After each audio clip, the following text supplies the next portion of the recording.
Hello everyone, good evening. Hi Mika, thank you for grabbing first. Happy Monday, happy March 17. I hope everyone had a good weekend. Hello. We're definitely properly halfway through March now. And in case you didn't know, this Thursday is the spring, not spring, the general equinox. Because, well, we don't have any southern hemisphere friends. So as far as I know, there isn't like any. As far as I know, there isn't any southern hemisphere friends, and thus anyone that would be celebrating the autumn equinox instead this Thursday. But in any case, soon to be happy spring equinox. Very awesome. More increasing daylight hours, as it should be. It's always interesting time because I'm always like, ooh, I wonder if the short daylight hours are I guess like just the general amount of daylight that there is, especially in winter, affects my productivity. And after the daylight saving time change earlier this month, I've been kind of really confused in regards to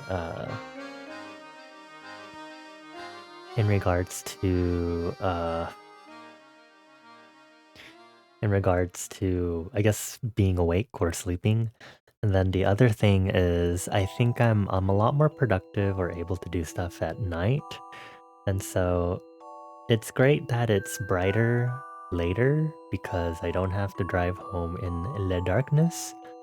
But I am a lot more limited in my productivity at night, or it comes an hour later, really at best.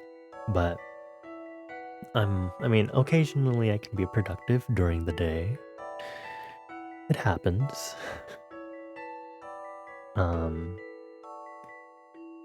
But that's just been my thoughts with the recent daylight and stuff. I've just been like, I look outside and it's supposed to be 6 and it's still really bright outside, and then I get really confused by that. And then I don't really understand what's happening.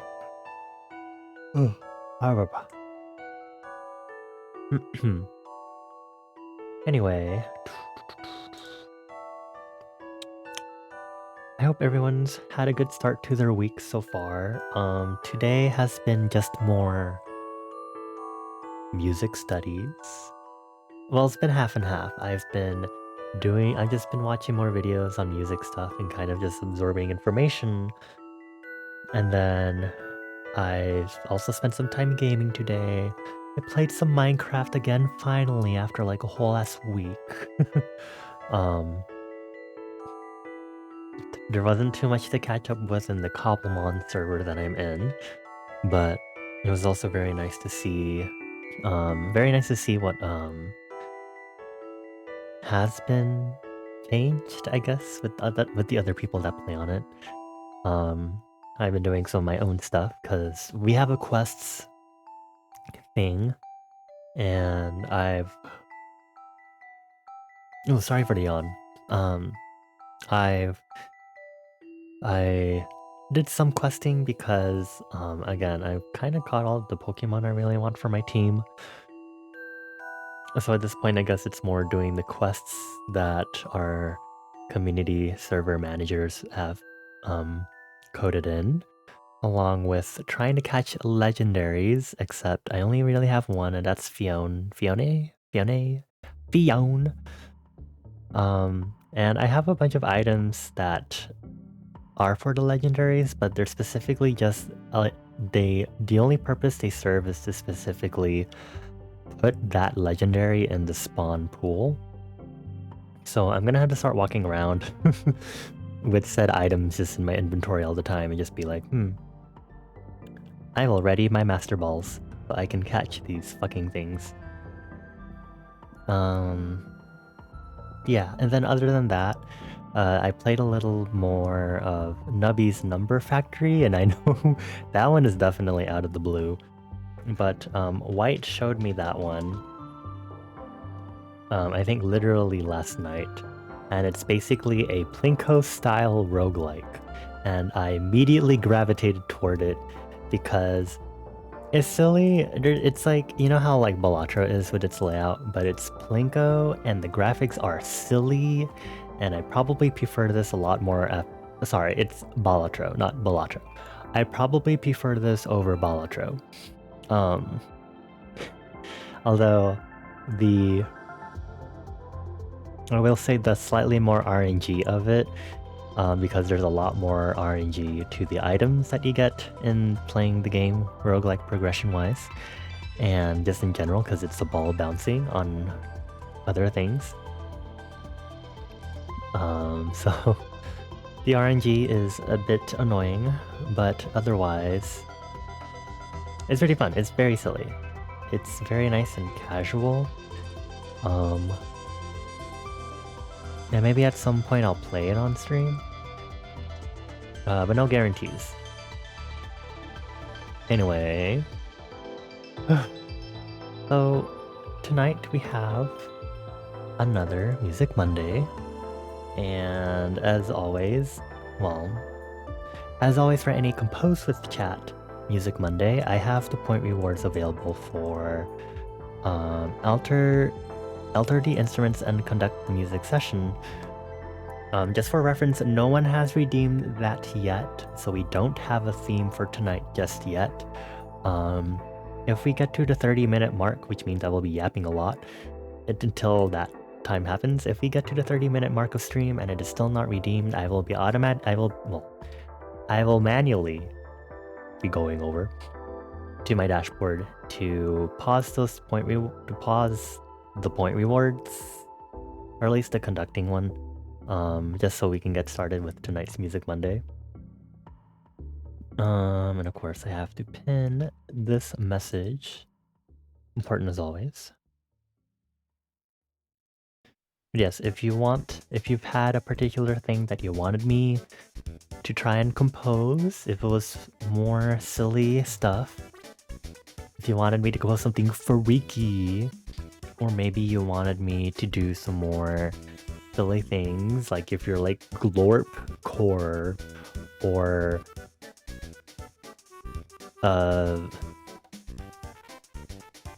if you wanted something like glowing blue skeleton theme, or I don't know.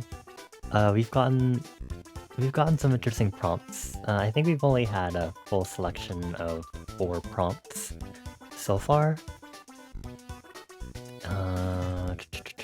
Let me actually go open that spreadsheet. Let's look at the log.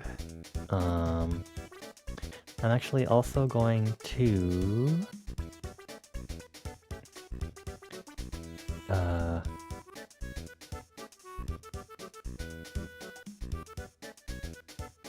gonna update this so that there's another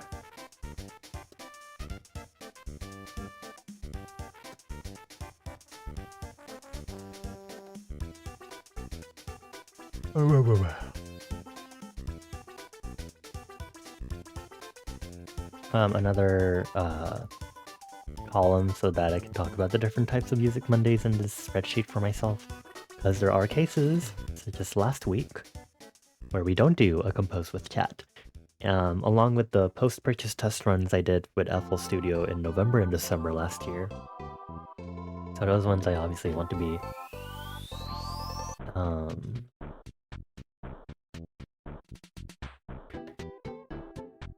so I obviously want to be mindful of what am I saying? Sorry, my mind is like going a lot faster than I'm speaking right now, and I don't know why that is.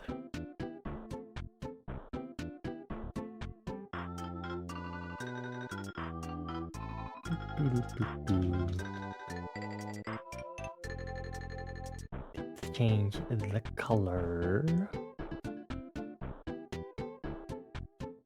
Pink. Cool. Awesome. So again, Our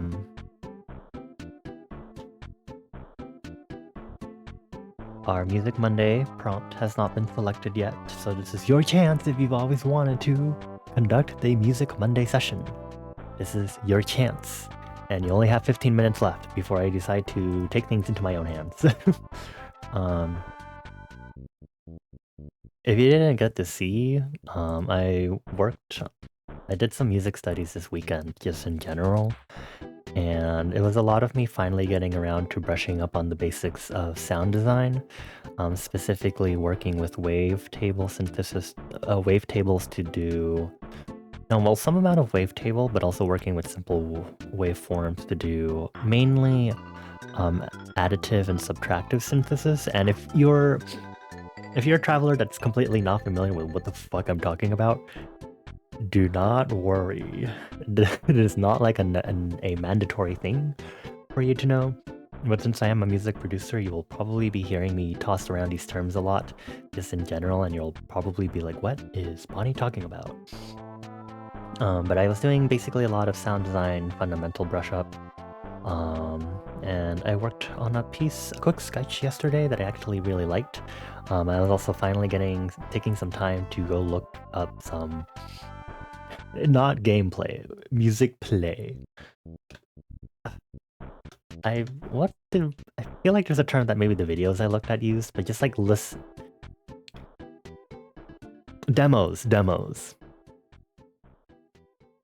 Demos of some synthesizers. So a demo of the Roland TR-808, the Juno 106. I learned about the Hohner Clavinet D6, so I learned a bit about clavionets yesterday also. So a lot of that was very... a lot of these things that I studied yesterday went toward building the quick music sketch that I did yesterday. So I will hop over here really quick. Let's just go ahead and hop over to our projector screen. Here it is. I did change the volume of FL Studio when I was doing a screen recording post that music sketch on social media, so I am hoping this is correct. I have my FL Studio audio set at -8 decibels of gain, quote unquote, on OBS. And I'm gonna write that down, actually, in here. OBS audio mixer settings, FL Studio, and other DAWs.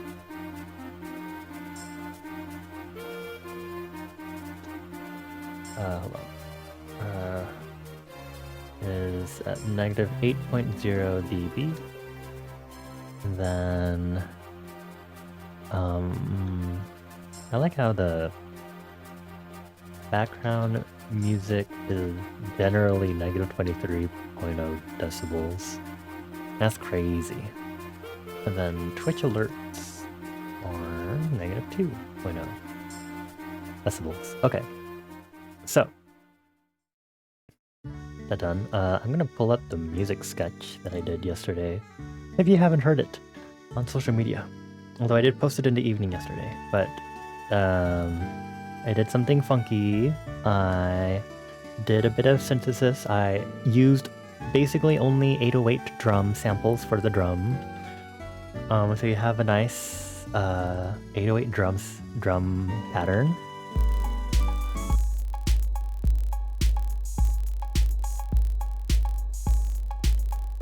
With the horrendous 808 cowbell that I always avoided, and now I'm forcing myself to use it for the sake of this music sketch / exercise. We have a clavinet preset from Flex. Sounds really cool.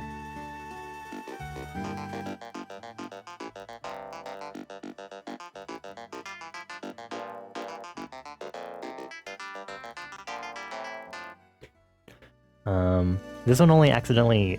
The only reason why the clavinet got onto this was because I accidentally saw a video of someone just grooving and doing some freestyling on a clavinet, and I was like, oh, now my mind is thinking about clavinets. So I watched that and then another video, and then listened to some other demos of how clavinets are played to get an idea of the play style for clavinets, to figure out how to compose on via piano roll a clavinet section.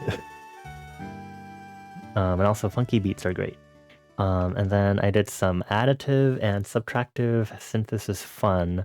So the keyboard is made with these are both made with Citrus, which at some point I will do a Music Monday where I focus on trying to use Citrus for FM synthesis specifically, because that's a whole beast of its own.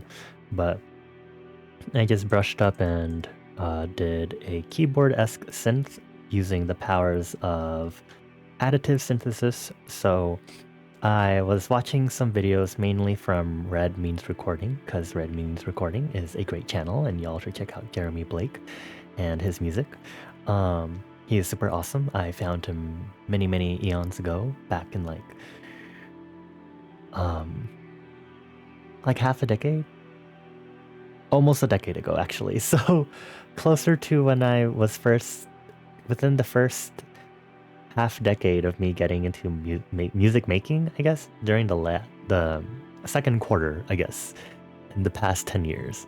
I found him along with like Andrew Huang, especially because of the Teenage OP1. And Jeremy Blake is cool.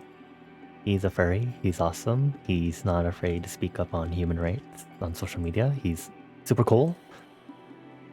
Very awesome. But yeah, I was watching I had it queued up in my watch later for a hot while. That was kind of like a intro to sound design, and I was like, yeah, I kind of want to brush up on this again, because I studied it briefly in LMMS because of some of the plugins, and I was like, I feel like I should go back to this and figure out what the fuck is happening.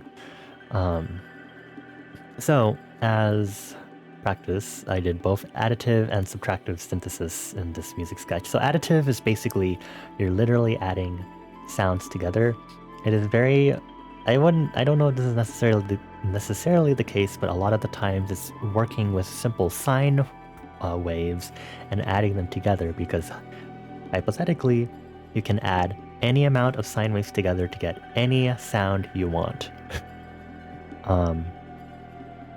And so in this, I specifically was using triangle waves for this keyboard-esque sound, but because triangles, anything that's not a sine wave and like a typical waveform oscillator, so that would be triangle, saw wave, and square waves, those already have some upper harmonics, but I chose to use a triangle. I added, I think, 4 other oscillators together on this keyboard. I think I can open Citrus and show y'all. I added 4 other oscillators together, and those oscillators are there to kind of hit the upper harmonics. Because since this is supposed to be a keyboard synth, which in turn is supposed to almost reflect what a piano sounds like. Pianos have a lot of instruments in general have those upper harmonics, those overtones. And so in order, especially if I was only working with a sine wave, if I wanted this to feel really full, I would have really wanted to hit those upper tones. So this, as you can see, hits some of those upper tones. This is my funky modified triangle wave that I did some harmonic settings on. But I did this, so we have a keyboard that sounds like this.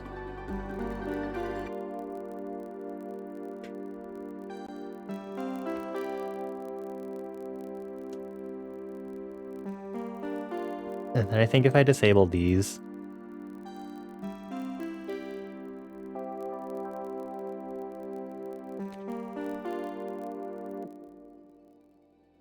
you know, I'm kind of curious as to what these would actually sound like if I really just did a pure sine wave.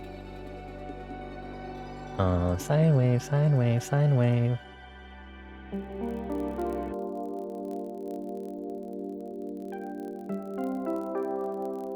That sounds slightly different. Huh, fascinating. Okay, well, I'm going to reload this project since I just completely altered that patch synth. Digital patch that I made. And then For the citrus brass, that one is very purely subtractive synthesis. So subtractive, as you would think, is anything that takes away from a waveform in order to shape a sound. And that happens to be a lot of... subtractive synthesis is a very, very common form in sound design waveform stuff. So the citrus brass is a good example of that. I started with just a single operator, a single oscillator. It is very close, very almost exactly a sawtooth wave. And the way a lot of subtractive synthesis works is if you see basic stuff like the 3x oscillator in FL Studio also, or if you work with the triple oscillator in LMMS, you take this waveform and you shape it by using the envelopes on like the volume, the pitch, other things like that. So we have a modified ADSR envelope on this, and then in the filter, we use a filter, use a string of filters to cut away at the sound. And so using this filter, I get a sort of bleppy, brass-like sound.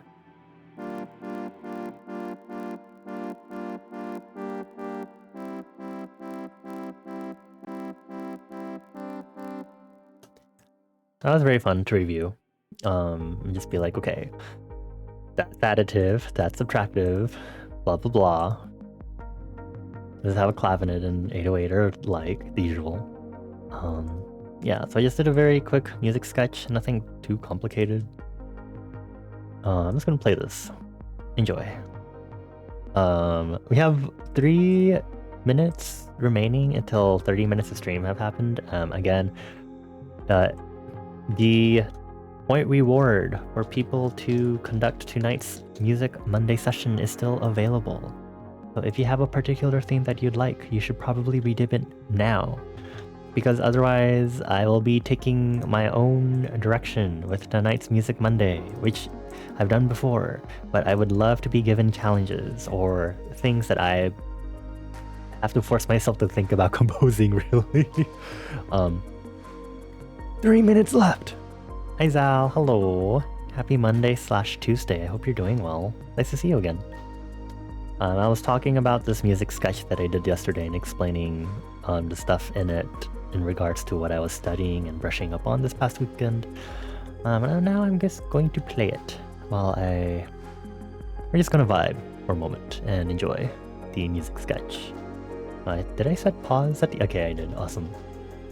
Enjoy.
Ooh, I was trying to play again.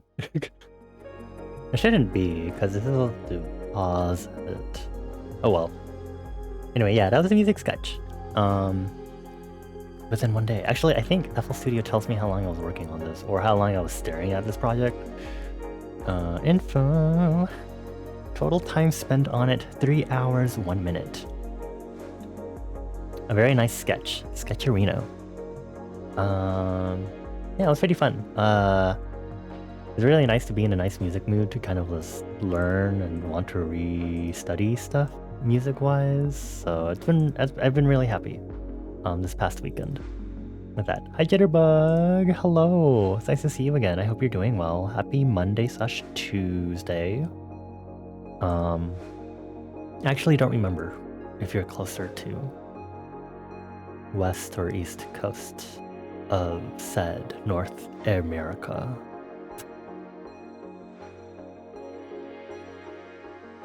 It's midnight for you? Okay, so you're Easter Coaster.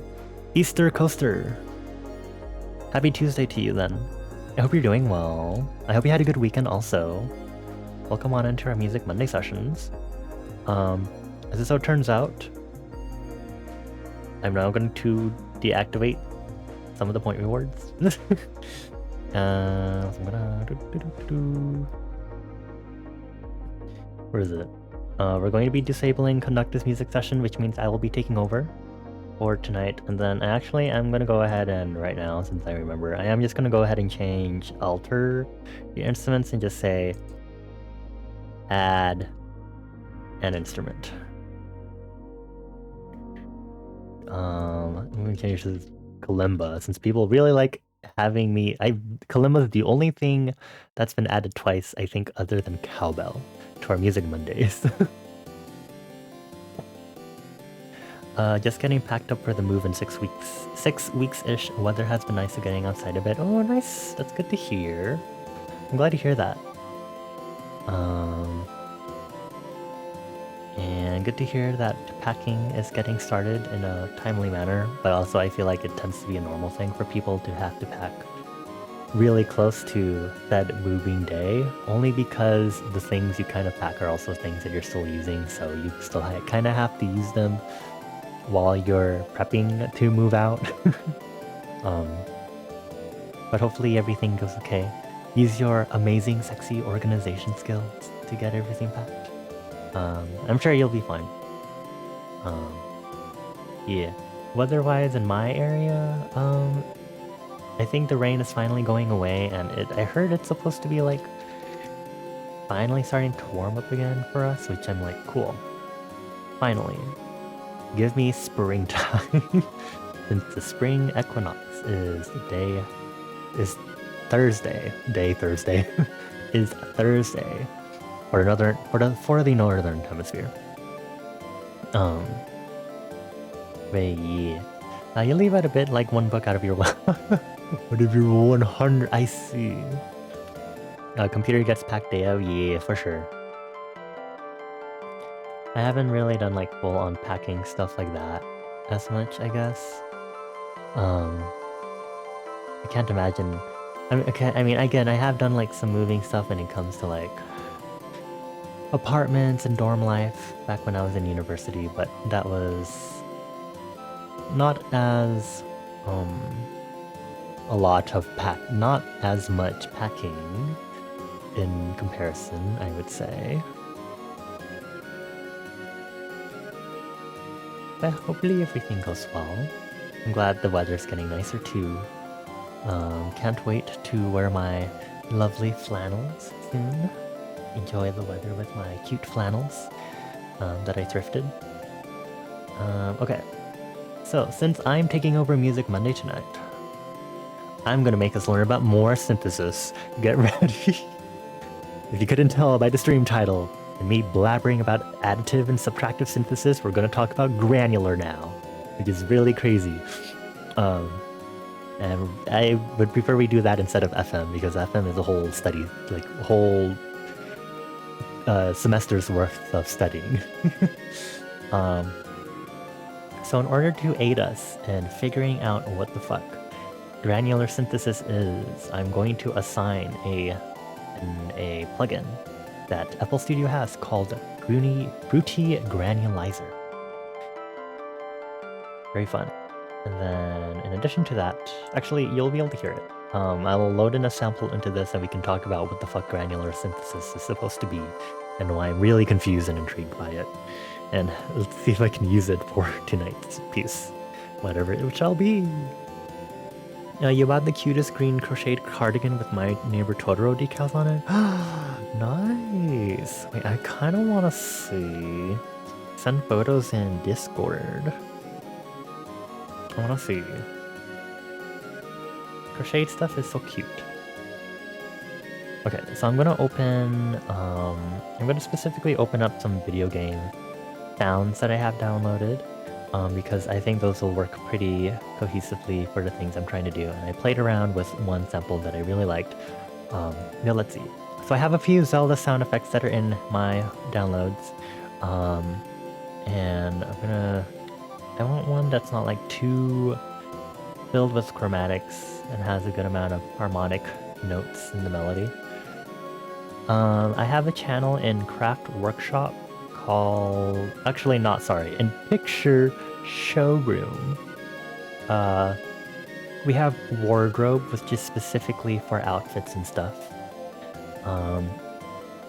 If you are not able to see that, you can either go to Browse Channels to manually activate those yourselves, or in Channels and Roles, if you choose Customize, you can just click I want to share random photos, and that one should just generally show you that category of channels on my Discord server. I'm still getting used to this new setup for community servers, honestly. Anyway, okay, so we have some... These are all the Zeldas we have. Okay.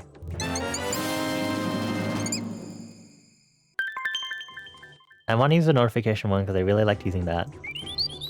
This is my raid sound and gives me a lot of panic every time I hear it playing it in this. That's from Link to the Past. It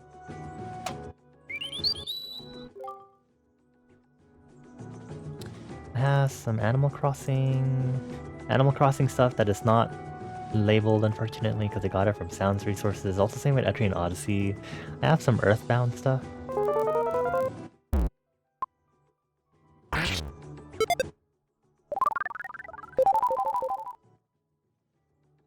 Actually, why do we play around with this one? Sure. So I'm gonna open this one up.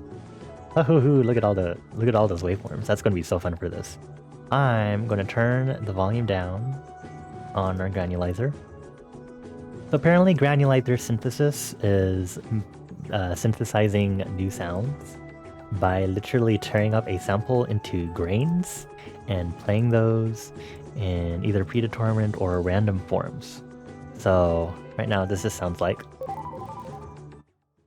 So instead, if I turn off our attack, turn on some hold on our grains, and turn on our grain spacing,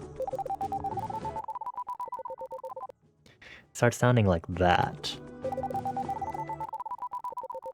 Sounds a little glitchy.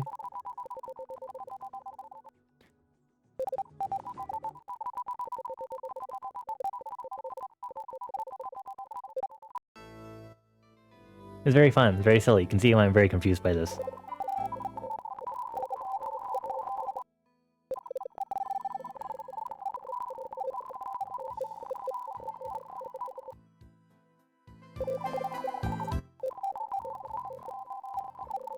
You can also make it read the sample backwards, apparently.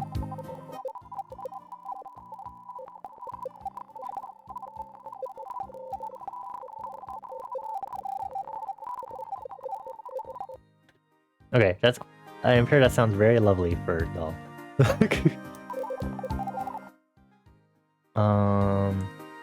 Honestly, I don't really like how that sounds, so I'll go back to the Zelda one that I was using just...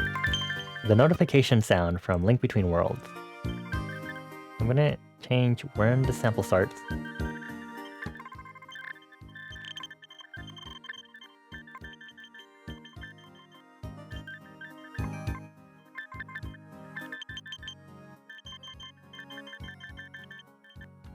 Ooh, I really like how that looks. You can create a poll but not post pictures in the scrapbook channels. What? Hold on. I got this. Edit category, permissions, view channels, send messages, attach files, save. And then let me also double check individual channel permissions just to make sure.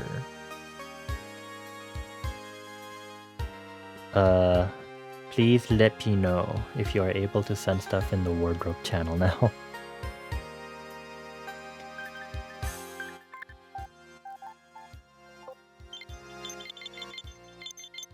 Apparently granular is also pretty great because it allows you to stretch and warp samples without causing any warping and pitch and stuff.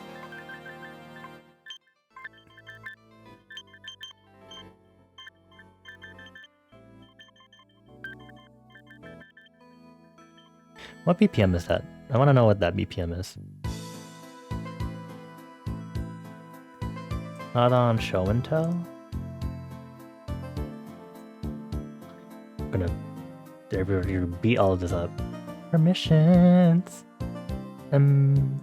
Attach files, or I guess also embed links. I should do that with picture showroom too. Thank you for letting me know. So let's see. Ooh. What does it look like? Patches. Embroidered? That's really cute.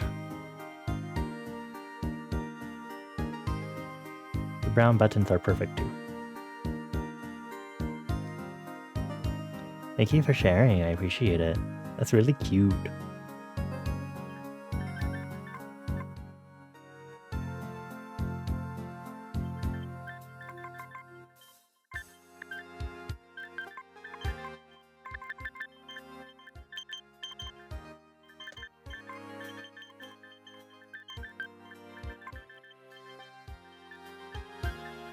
Oh wait, can I just...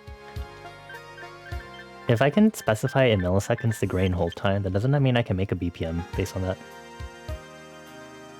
So if I do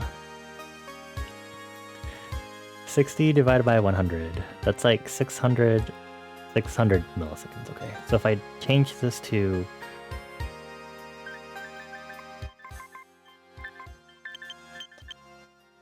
So if I go over here and we just...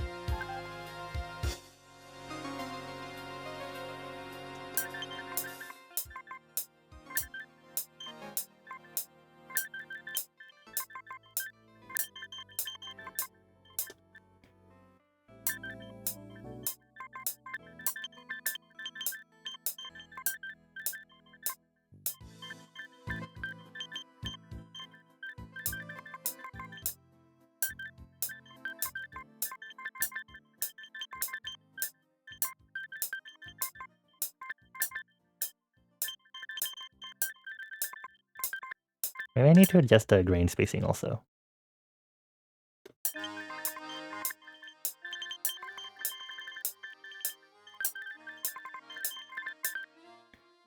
Okay, if it's 6... Maybe I should change the hold size so that way it's whatever 600 milliseconds divided by 4, so it's 4 grains. Am I like thinking of this correctly? So this would be 150 milliseconds of grain hold.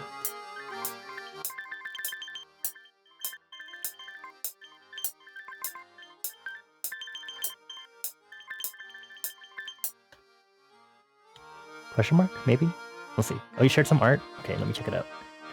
Oh my god, updated art from Jitterbug. Yay! I hope your husband is doing well. I have forgot about the kappa. But the kappa is so cute. I hope he's been doing well also. Also, okay, one of these is the metronome. Is you. I'm gonna lower the volume on this one, because I remembered I set this in the settings, and I was like, wow, I didn't know you could set this. But now that happens.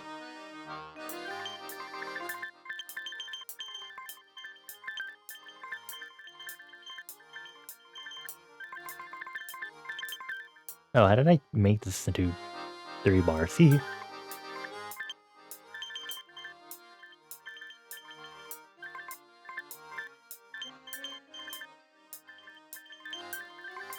I'm also gonna change the panning, so it kind of goes back and forth.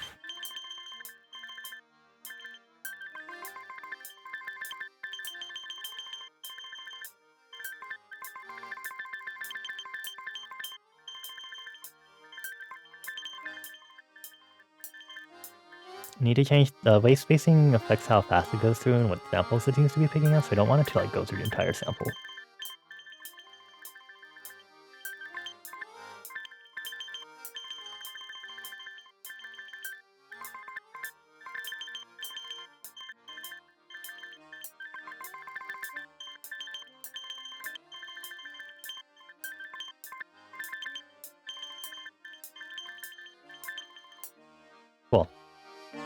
So now I'm gonna add some reverb. This will help it kind of have a more interesting ethereal, I guess, for lack of a better word, effect to it.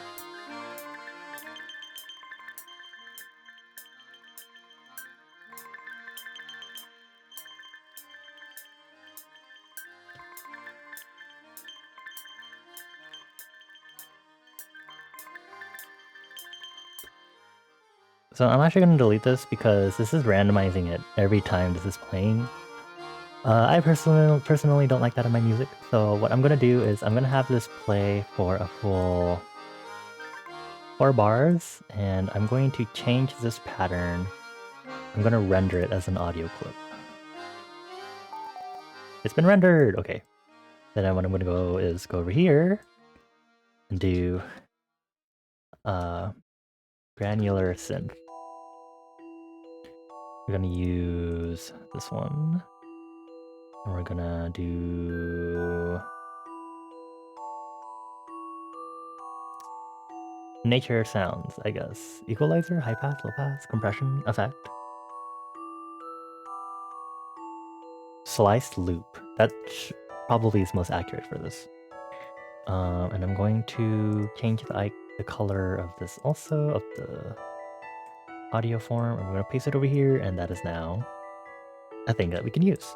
So, if we go over here, make sure this is actually set to a free mixer track. And I'm going to put reverb on this. Decrease the dryness.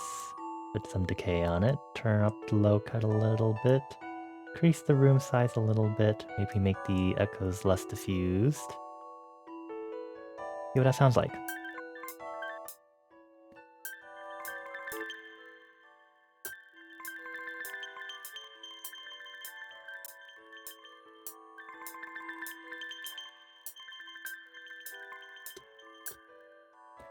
Okay, and then I'm gonna add some decay before the reverb. Also, I think I can put it at 3.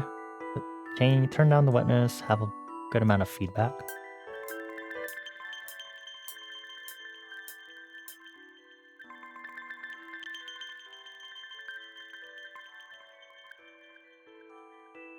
Cool. That's crazy. Hi Onyx, hello. Happy Monday to you, Onyx. I hope you're doing well. I hope you've had a good weekend. I hope you had a good start to this week also so far. You're quite sleepy and you do have work in the AM. Hope to see me again soon. No worries, Jitterbug. Thank you for stopping by. I appreciate it. Good luck with work tomorrow. Have a good rest also. I give you 4 head kisses as you head to bed. Mwah, mwah, mwah, mwah. Take care. You're doing good. You had a strong drink for St. Patty's Day, so you're just chilling. Nice. I forgot St. Patty's Day was today, kinda, honestly. I feel like it's a little confusing for me because I'm like, what? It's on Monday? What? But nonetheless, sounds like you're having a good St. Patty's Day, so that's good. We're doing some silly music production stuff tonight. We didn't get a prompt by anyone, so I'm just kind of doing whatever.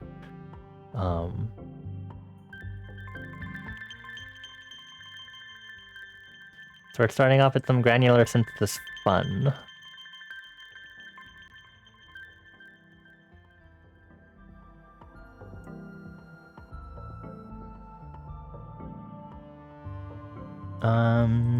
I'm gonna use Flex and get us a keyboard sound, because as much as I had fun relearning additive and subtractive synthesis this past weekend, I would like to not have to create a keyboard again from scratch. I'm grabbing it from here.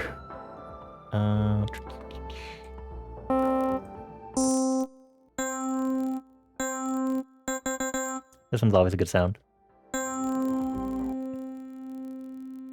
Stares at this waveform.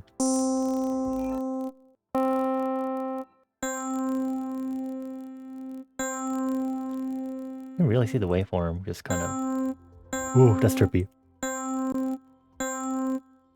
Really see that waveform kind of weirdly change in shape. Anyway, this is what we're gonna use.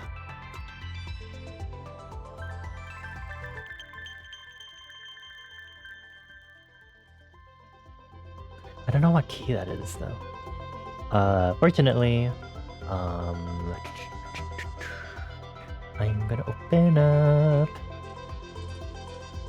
Actually, it might be in here. I'm gonna open this up. I'm gonna open up. Is Edison in this? Hold on. I got this. I'm so smart. Yes, Edison. Thank you. And I am going to... How do I open? Open.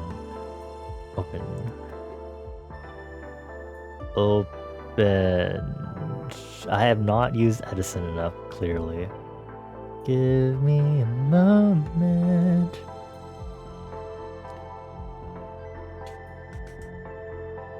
File. Load sample. I can just control open. Okay. I'm going to load up that Zelda sound effect that we got. And what I'm going to do is use Edison to do the work for me. And regions, detect pitch regions. So it kind of tells me what pitch is being used throughout this. It's telling me a lot of C.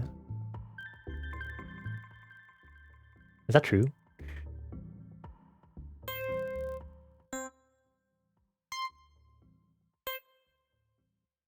Me looking at this like, are you sure that's a C? Me listening to this like, I don't know, bestie.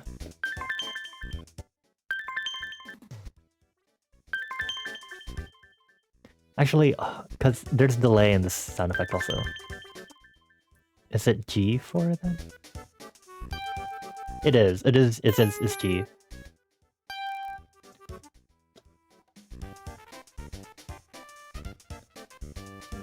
Okay, so we have Edison, G.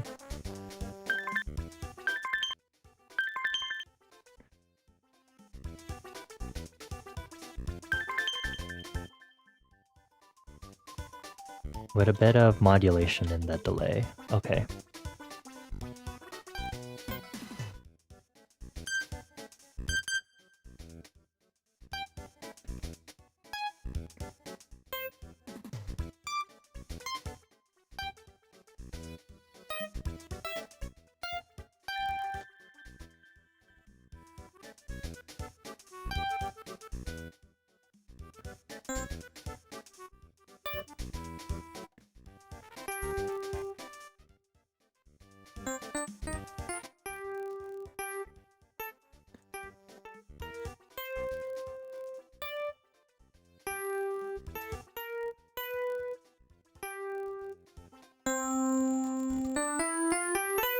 Hold on.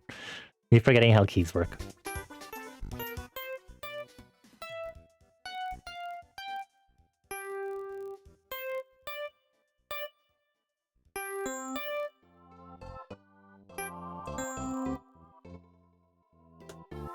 Maybe I should just base it on C.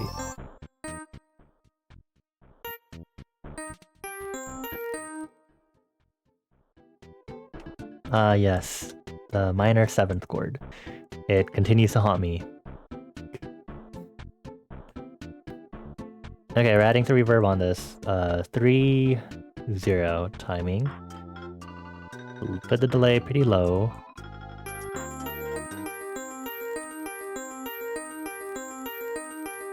Turn on that.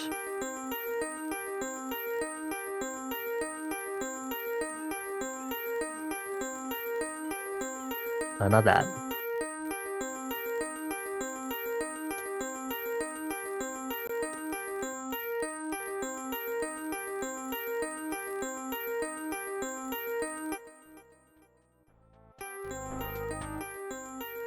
Turn up the modulation a bit.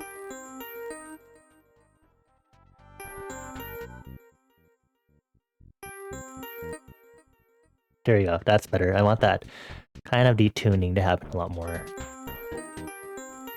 Maybe not as much.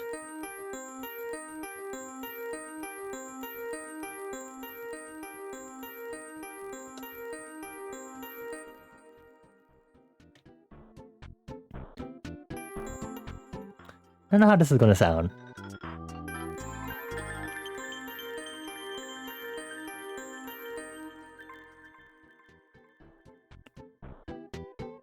Okay, I'm gonna open this and do that.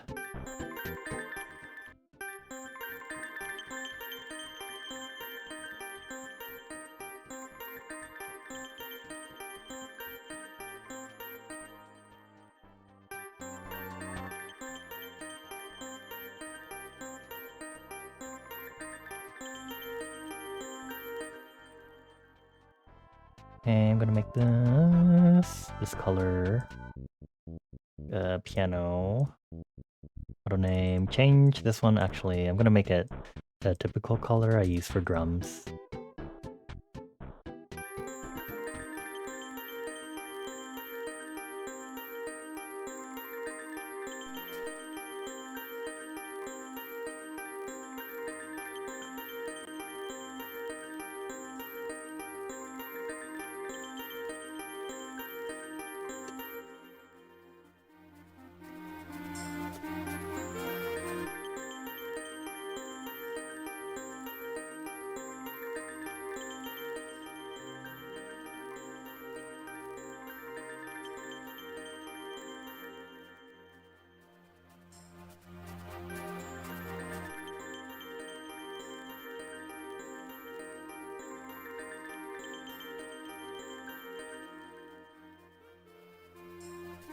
Maybe I should use less of an arpeggio.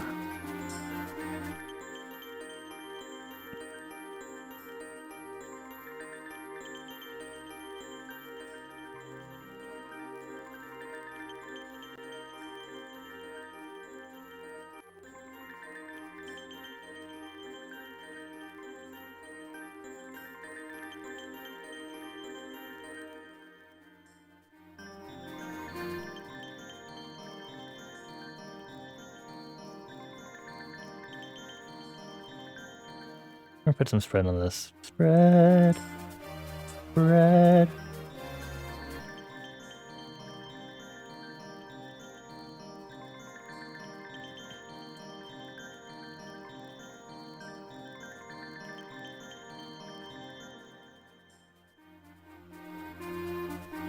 I'm gonna duplicate this so it's on 4 bars, and I'm gonna do...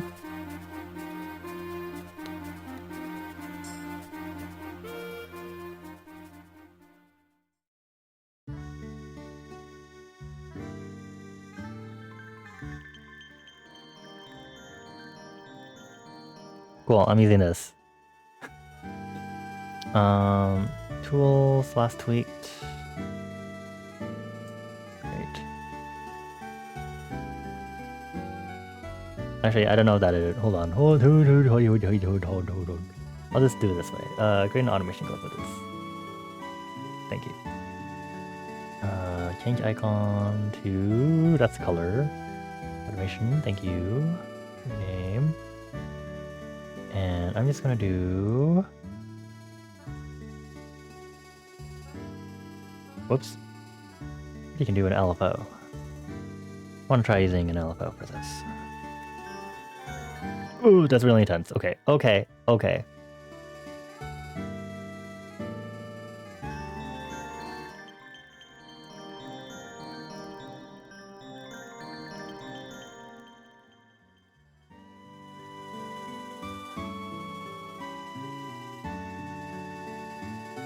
How do I set the start of this? Hold on.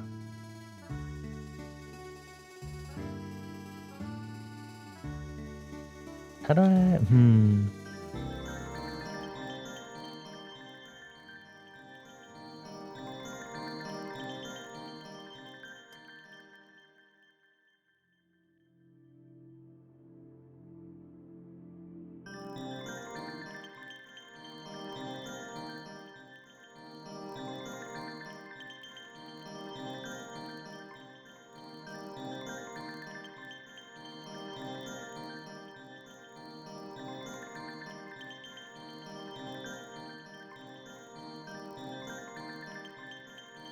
Sine wave!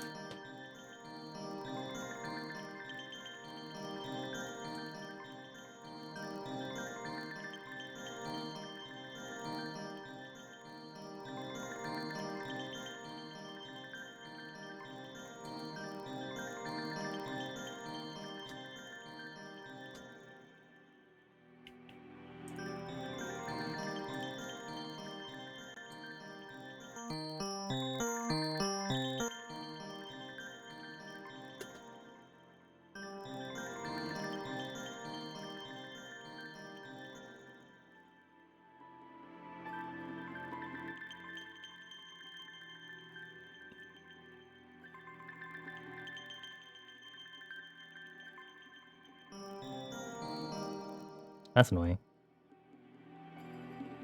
Boop. There we go. Now we can brush it consistently.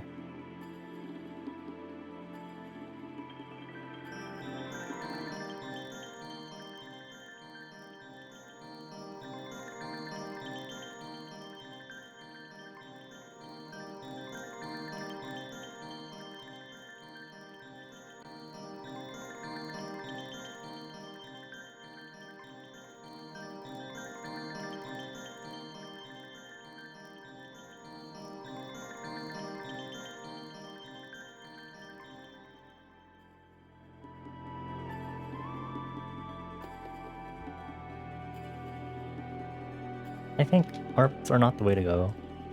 Let me open... Let's do a pad. I think we should do a general pad. Should he use an actual pad from this, or should he just start sine wave? Square. I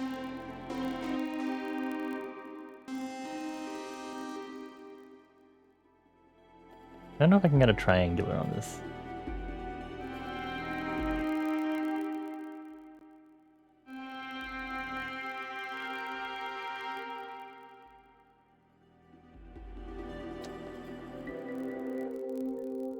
Otherwise, I can just use the warm pad preset that's on here.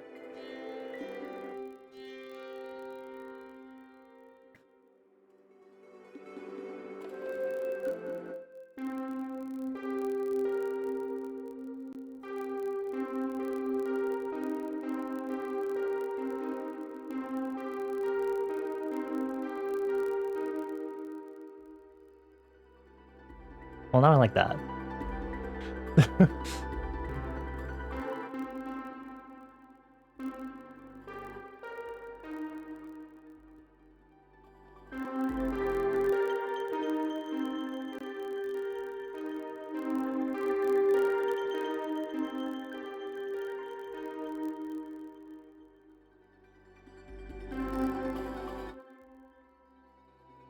Jet plane.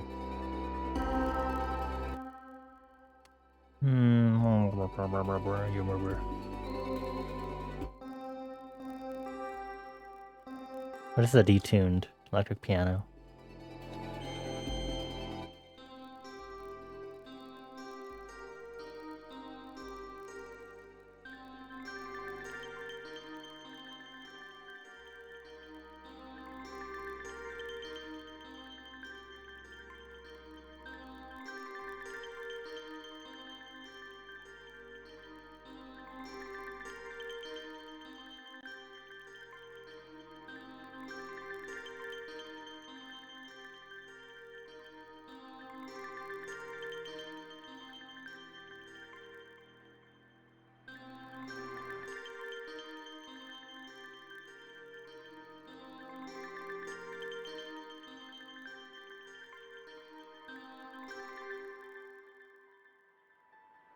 We're getting something so far. How do I add on to this? This is becoming more ambient, and I'm not good at ambient. Oh! Oh no! Oh, crying. Oh, pain. Oh, no. Okay. It's fine. I got this. I'm so good at this. I'm sexy. I'm hot. I'm sexy. I can do this.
Sounds similar to a sketch, quick sketch I made a while back that when I was discovering that Flex existed in the first place, and I was like, okay, good to know.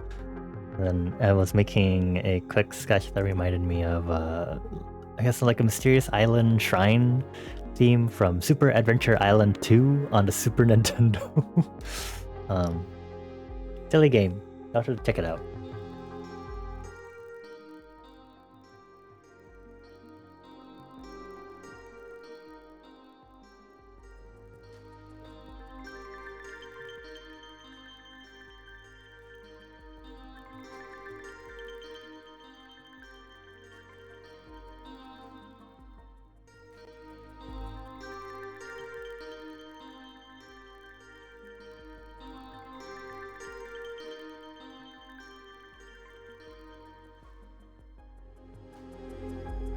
And then this one, cool.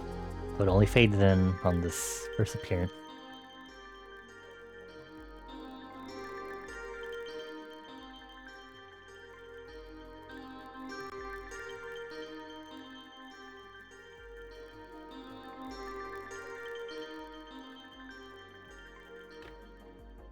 I think I could probably... I wonder if I can just also render this as a... like another new...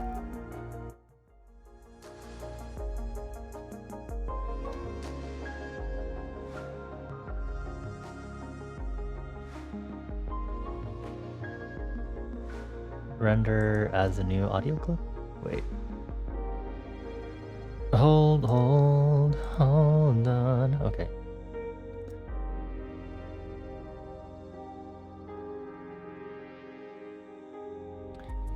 We're gonna delete this, obviously. Goodbye, sampler.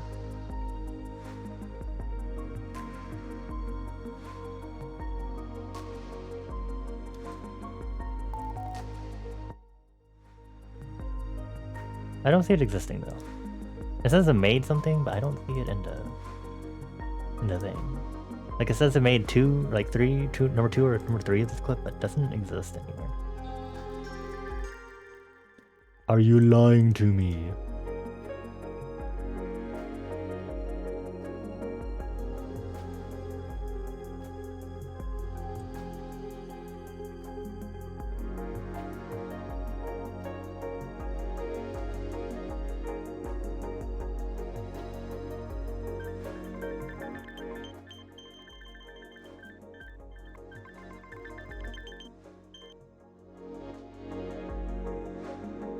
I could see them. I see that they exist. What the fuck? Okay. Hold on.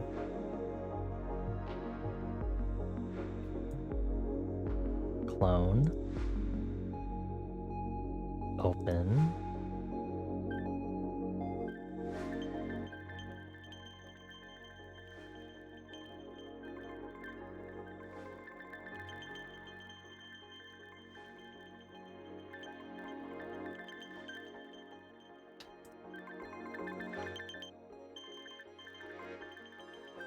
Oh, it's sitting... They're sitting there because there's no project folder in the first place. So until I save it, these are just sitting there in God knows where land, basically.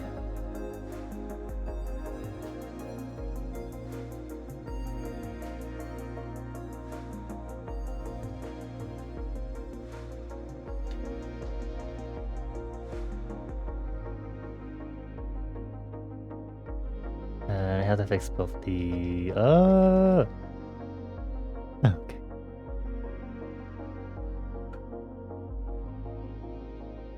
Please.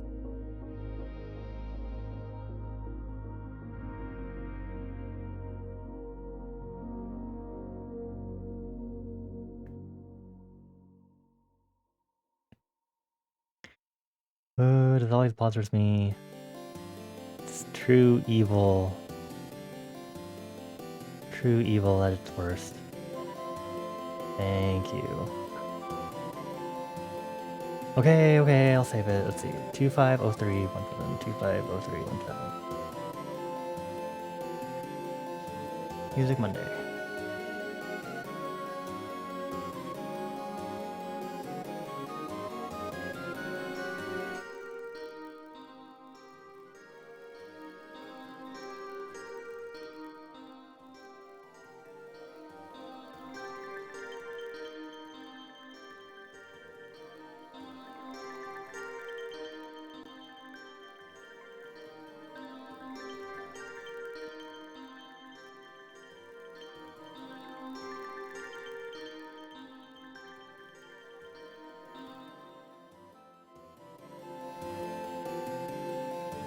Okay. Let's try to keep this going without... I have Rudy DX10. Wait. What is... Is this supposed to be like a Yamaha? Or is it just randomly here? I just happens to be called the DX. Sorry. Anyway, that's not what I'm doing here. Okay. Track mode, instrument, flex. Flexy, flexy. Get me...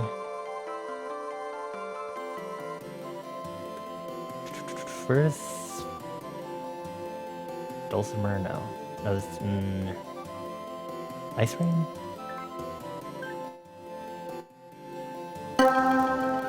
Oh, that was loud.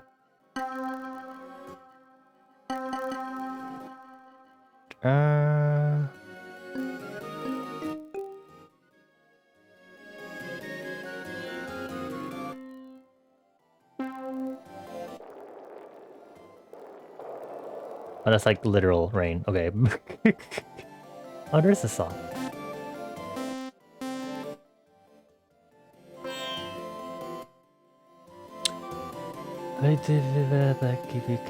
Crystal Bell.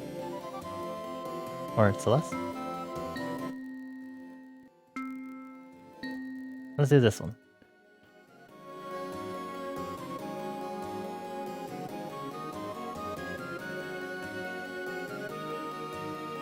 What if I did polyrhythms to make this even more confusing? Using 8th dotted note.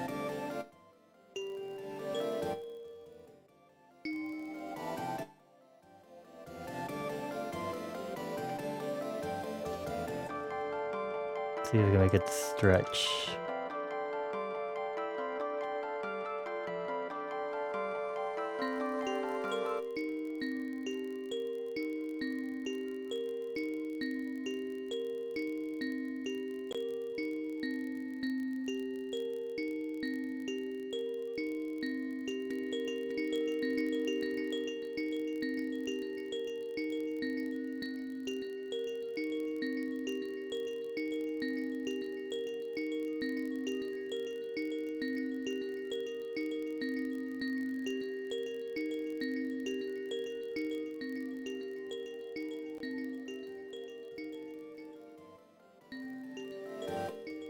Sorry, song mode, please. I'm gonna hate this, aren't I?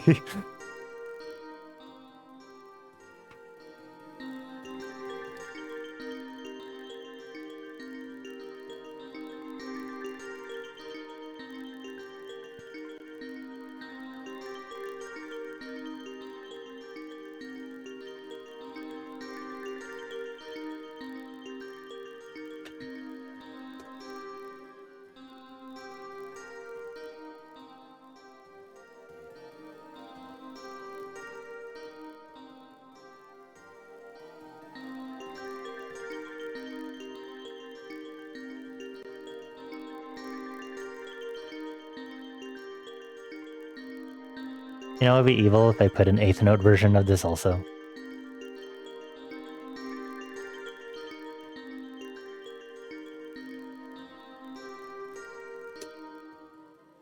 So I'm gonna do that because I have no self-control. So I'm gonna use...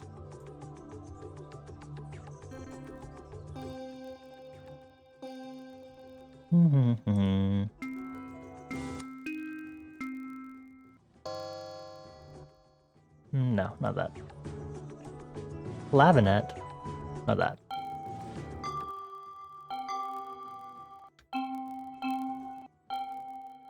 This is definitely the sound I used when I was doing that Super Adventure Island 2 Mysterious Shrine Island-esque track a while back.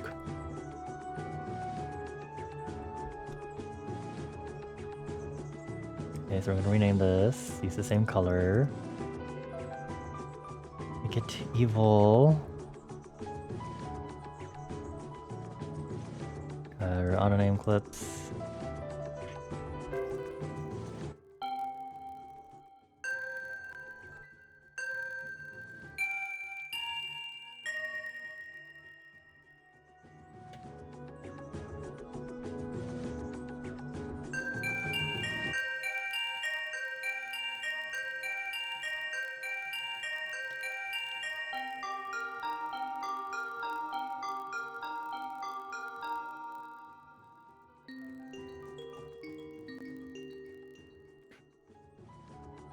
Okay, time to confuse our brains. Good luck to us.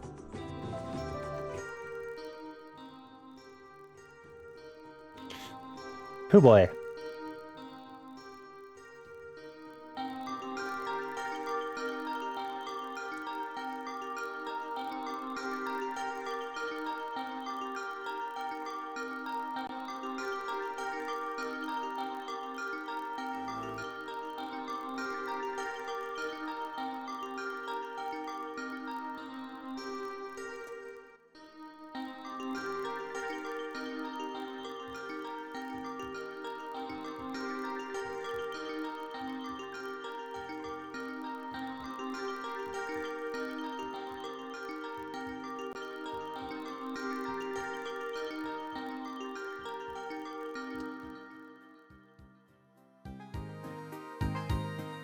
This is so experimental.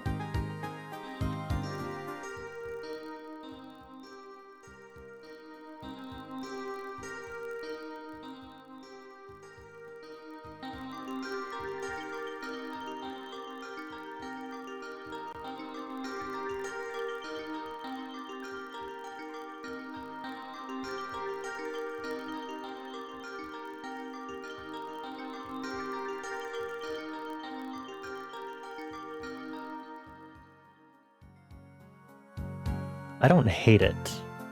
I don't like it either. It was kind of funny.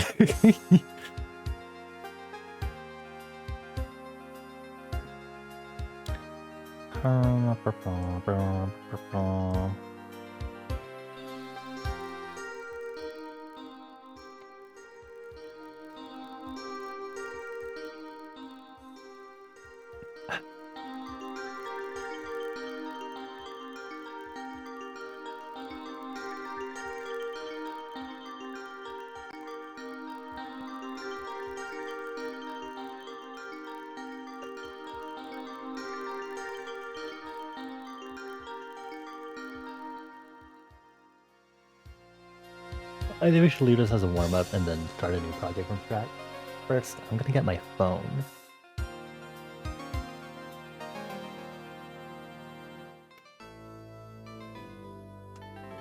Okay, now I can see chat. While I make worst music known to humanity. Not actually. It's a lot of worst cases. Beauty's in the eye of the beholder though.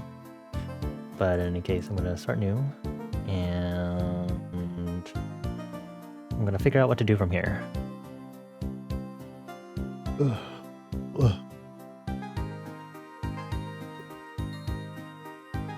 Should I play around with more granular synthesis?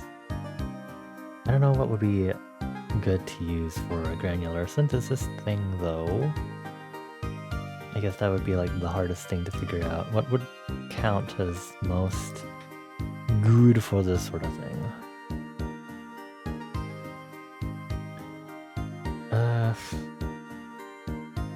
Maybe if we make a pad and get it chopped up in granular synthesis method. So we use coupler. Hello coupler. You're like the Juno.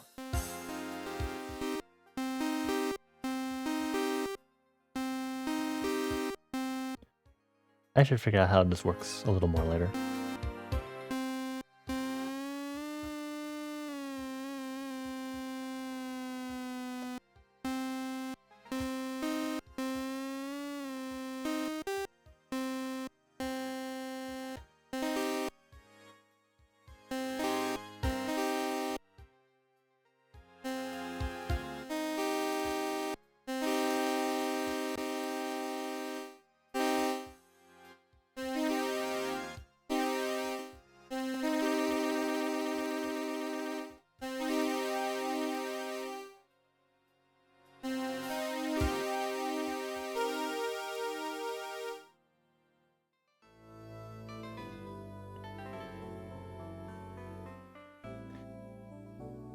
Okay, I'm gonna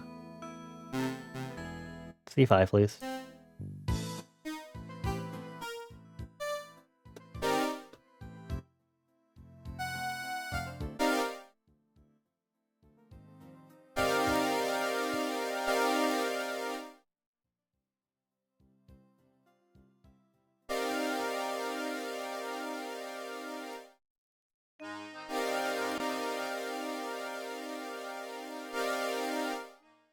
Then I'm gonna throw in...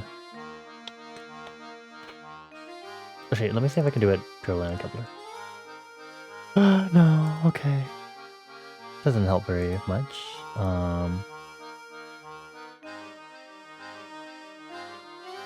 See, I'd like to do a filter, but one where I can specify. This is basically what I'm looking for. Okay.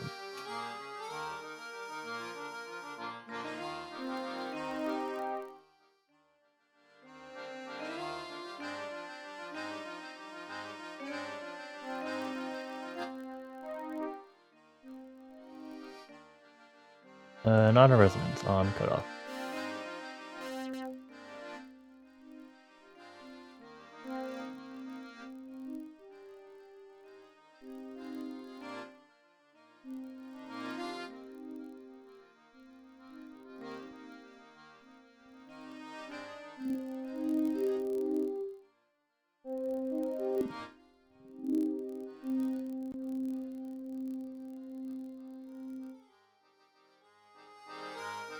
You know, I've never used Fruity Filter before either. I'm gonna take a moment to look at how this works.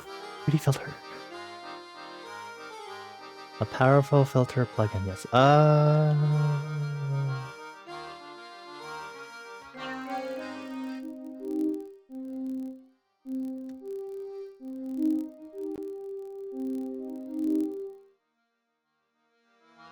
Okay, I see now. Okay, I understand now.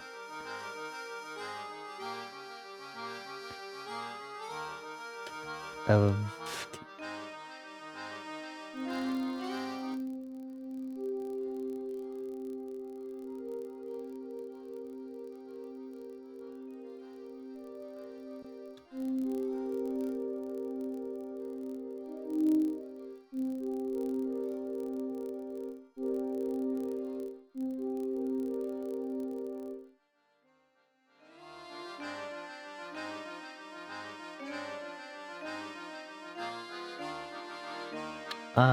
okay.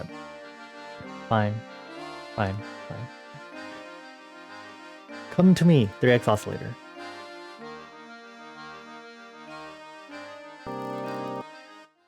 Cool. Instead, we're gonna do a bunch of triangle waves. We're going to slightly detune these two, make them kind of quiet.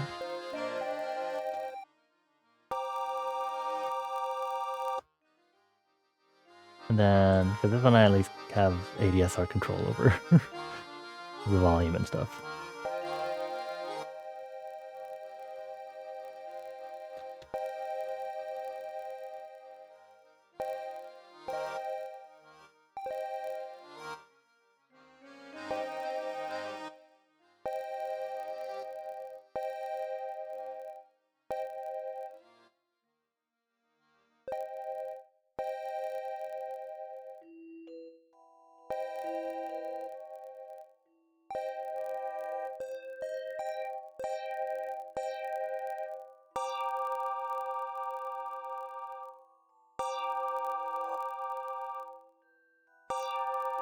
Okay, enjoy just repeating for a bit. It's gonna be a little annoying.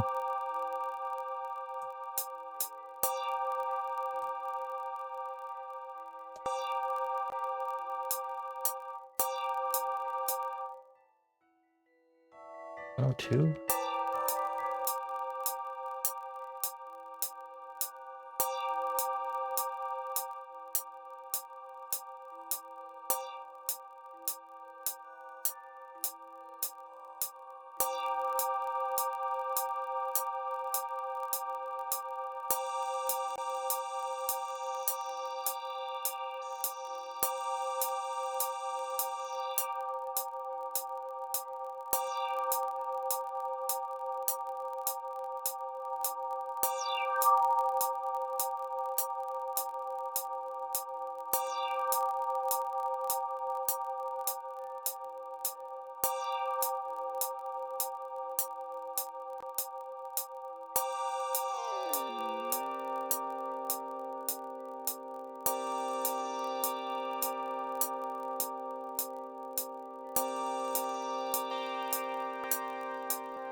Alright, I hope that was annoying enough for you. If it was not, then I need to try harder. What I'm gonna do with that is I'm going to take this, render this as an audio clip. And then in our Fruity Granulizer, I'm going to use that. Ooh. Hold on. I got this. Okay. Okay, buddy, I need you to detach really quick so I can do this. Thank you. And then detach. Alright, it looks like it needs to be zeroed out.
200.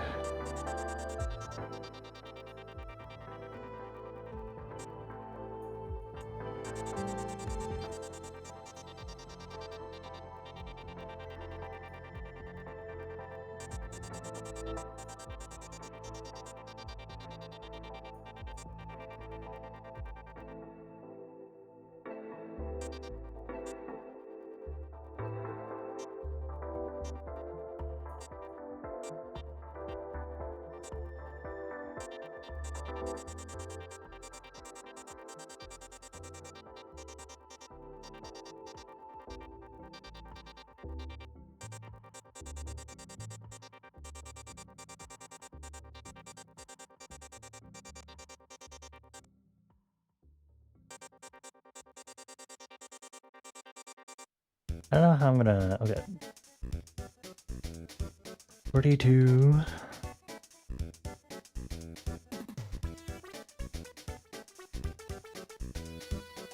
I guess it'll be 42 times 2 is 60 divided by 4.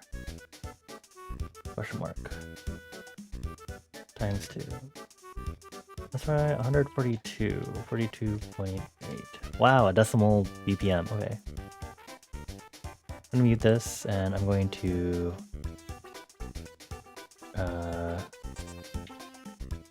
do that. Then turn on our metronome. U, okay. Rename U to metronome.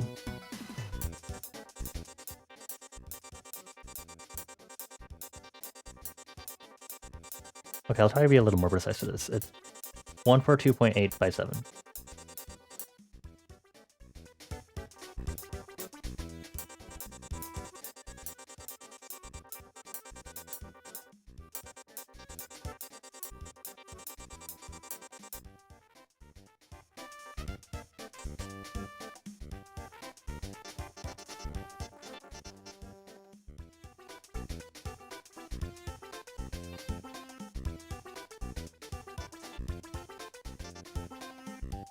Ooh, sci-fi sound?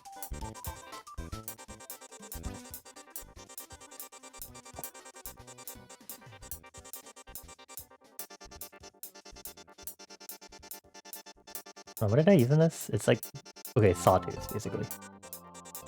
Granular sawtooth.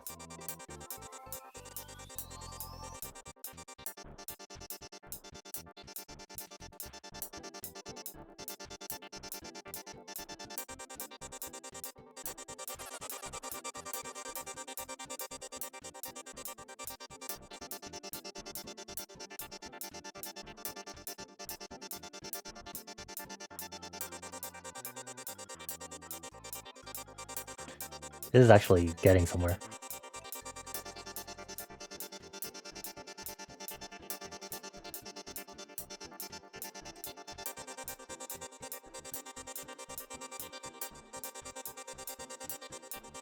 I'll probably have to render this though, if anything.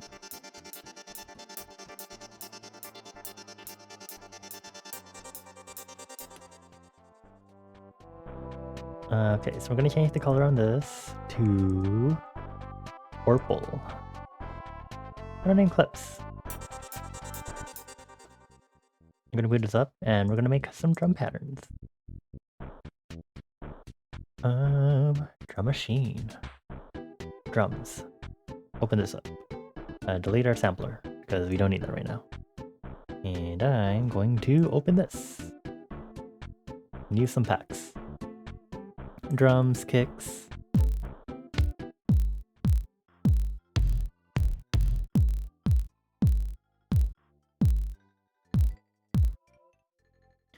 We'll use this one, I guess. To do color and icon right now. While I'm here, I can control this. Fine.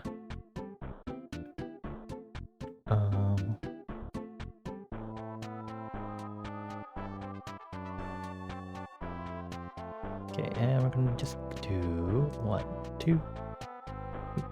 Nope. Make a new pattern. New pattern first. Put it in here. And then start assigning it. Each 4 steps, make it 2 bars, thank you. Auto name, and do that.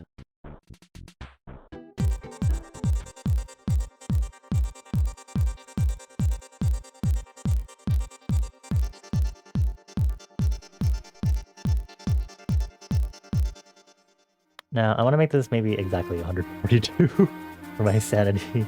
So let me figure out how to do that really quick. 4 times. 1 more. Divided by 10, okay.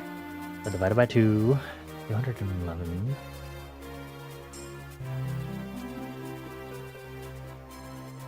Milliseconds. 2. Okay, let's try 52. Can I put in decimals? No.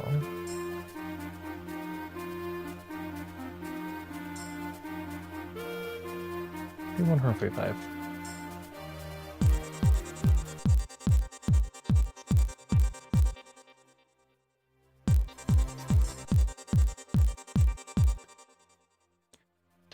Okay, fine.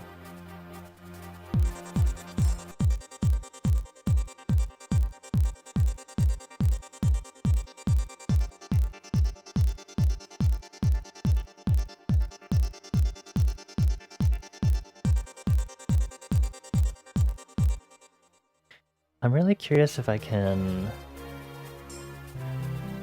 do renders without the... I want to see what happens. Start.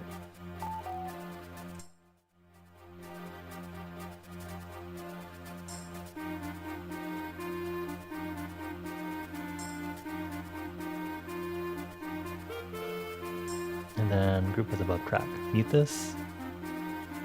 Whoops, auto color. And then rename to our export.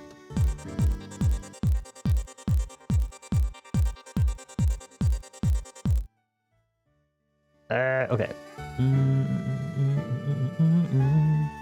Delete.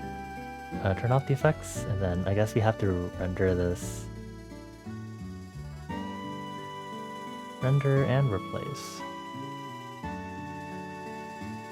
Whatever. Oh, don't do that. Okay, that replaces the existing pattern. Okay, good to know. Okay. Do that, and then turn that off, and then assign this to granular sawtooth? Yes.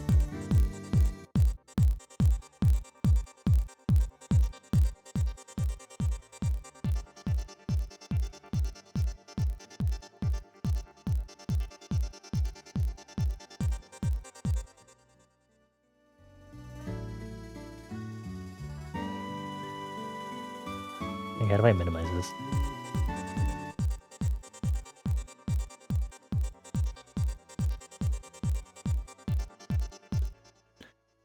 Okay, we're gonna save this inside this folder. Select.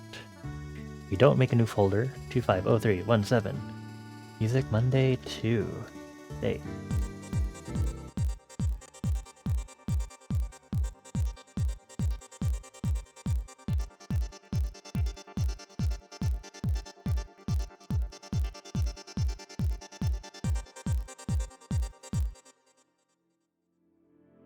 Cool. Actually, I get to remove this. Or I guess I can keep that there. But in any case, we're gonna do this. Then we're gonna make this a new drum pattern. Oh, you did the thing, didn't you? Ooh, you evil bastard. Okay. Ooh, you hate me so much. Ooh, you hate me. Ooh, you're so mean to me. Ha, okay. Okay, what is this?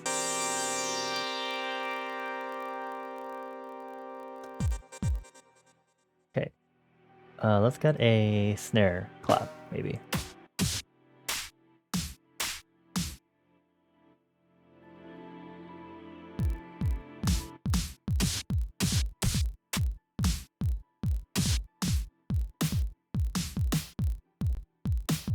Like this one. Let's get our coloring in, our formatting.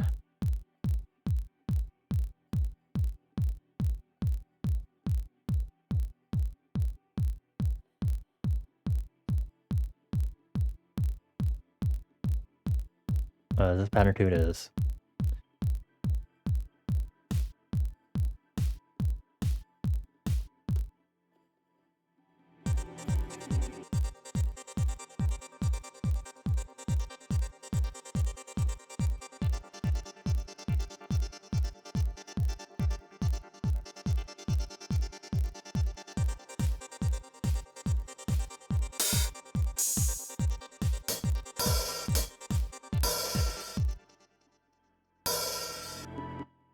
Gonna add in some hi-hats. Oh, that's a symbol. This one. Find a free mixer track. Bring it over here. And I'm actually going to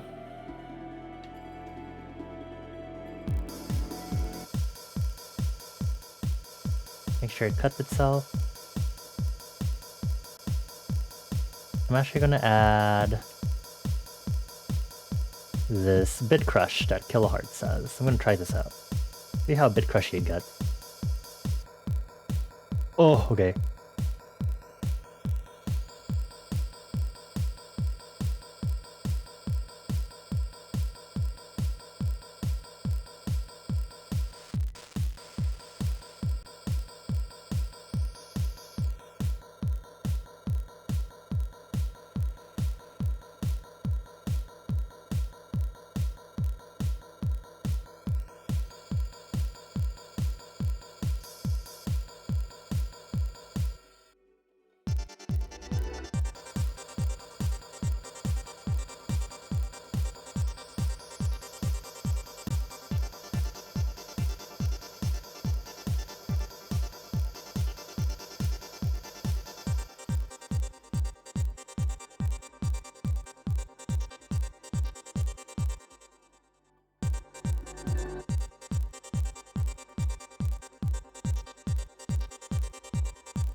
I'm gonna add an enclosed hi-hat here. We're gonna rename this entirely to just AMX hi-hat, so it can hold both of them, so that way both of them can be applied with the same effect. Change color on this to match as a result.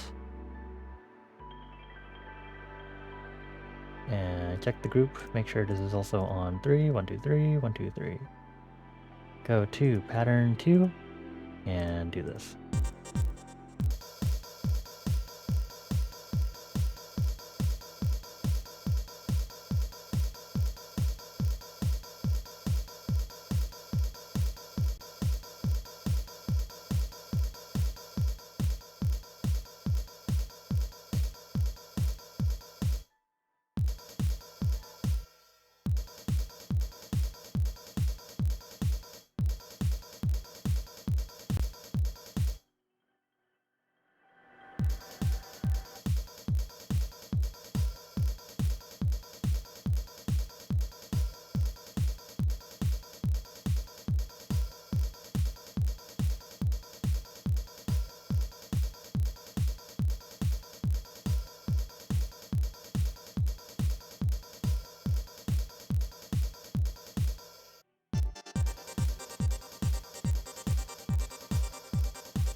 I'll just do flex to just easy on myself.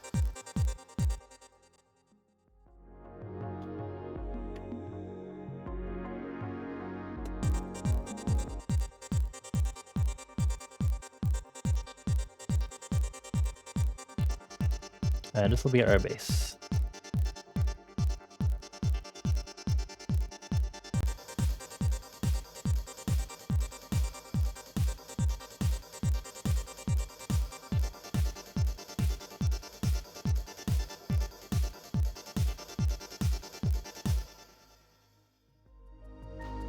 We're gonna choose one of the synth-based sounds for this. Then we're gonna have a fun time.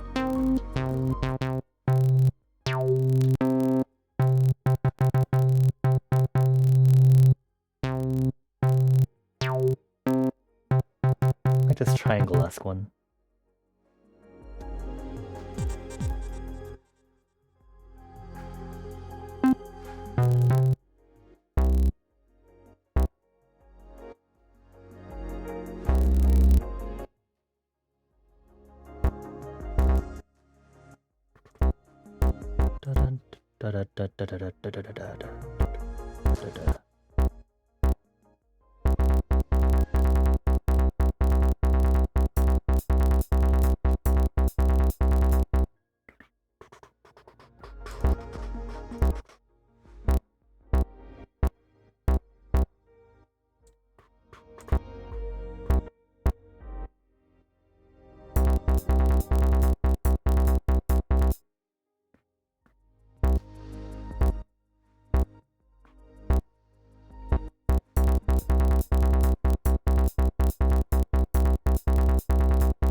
Use that to move it over here.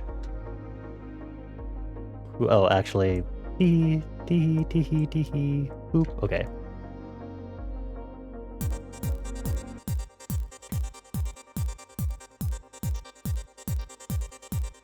Turn off the metronome.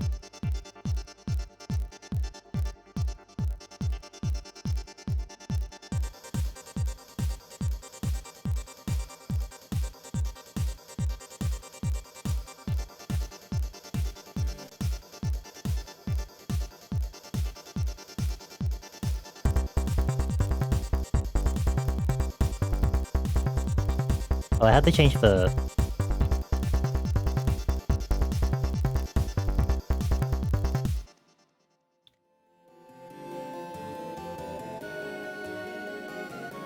Bring these back to C.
Need to increase the gain on this, honestly.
Cool. I'm gonna play with that glitchiness, and I'm gonna bring in a piano sample. Warning, volume warning, because every time I click on a sample, through File Explorer, when picking a sample for sampler, it will make a full volume sound. I'm gonna choose Honky Tonk. Maybe just Ensonic. Yeah, Ensonic C4. Oop. And I'm going to turn all of this down.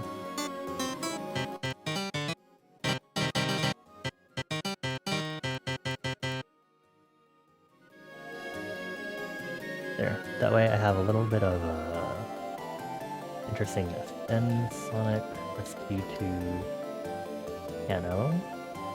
And this is going to be this color. Going to be some chord/arpeggio stuff. Not sure which direction I'm going just yet.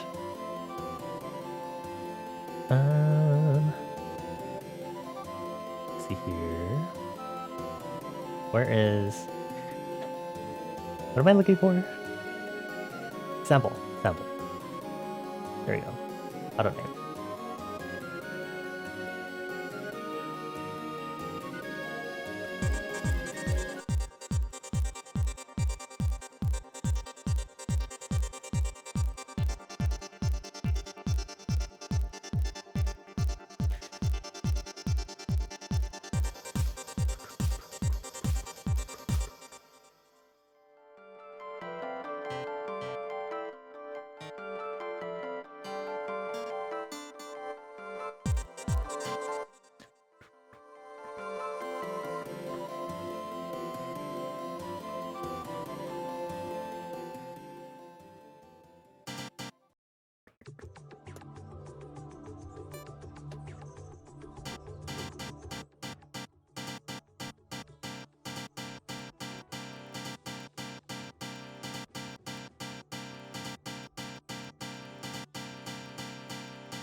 I didn't do that. I think last time I checked, I couldn't do 30-second notes, and kind of missed that because MMS let me do that.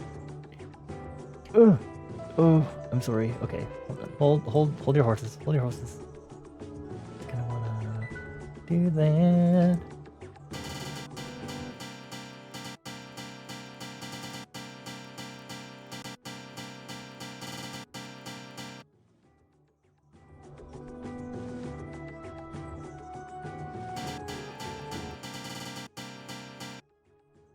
Okay, now I just have to figure out what the other chord progression is supposed to be.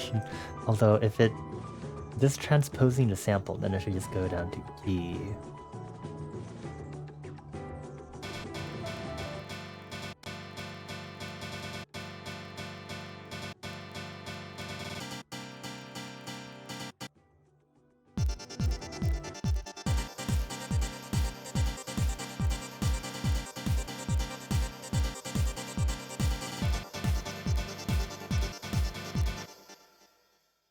I make this go an octave up?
This is getting crazy funky.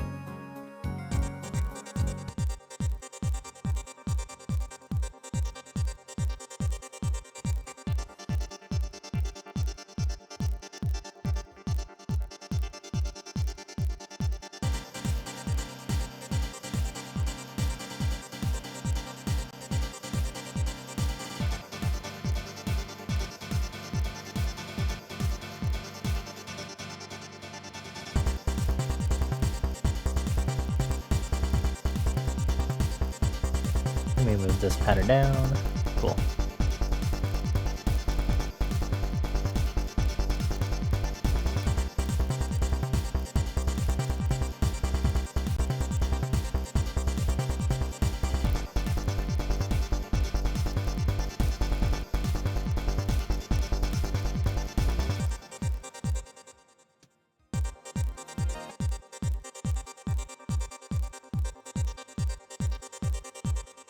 I feel like I want to add a chorus effect also on this to make it even more eerie, sci-fi, alien. Ooh, yay!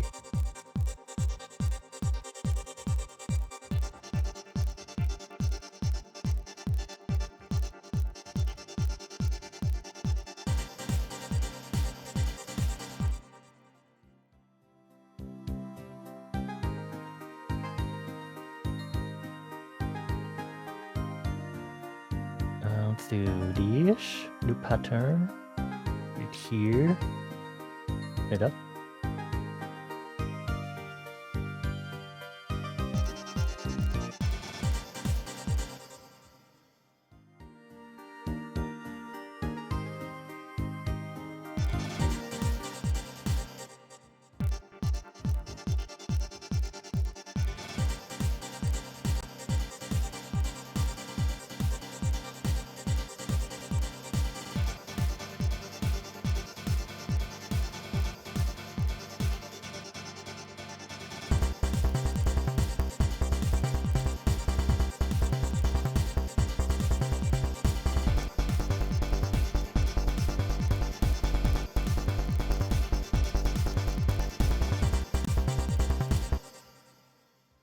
I'm gonna EQ a little bit for this to kind of take a little bit less of rubber space.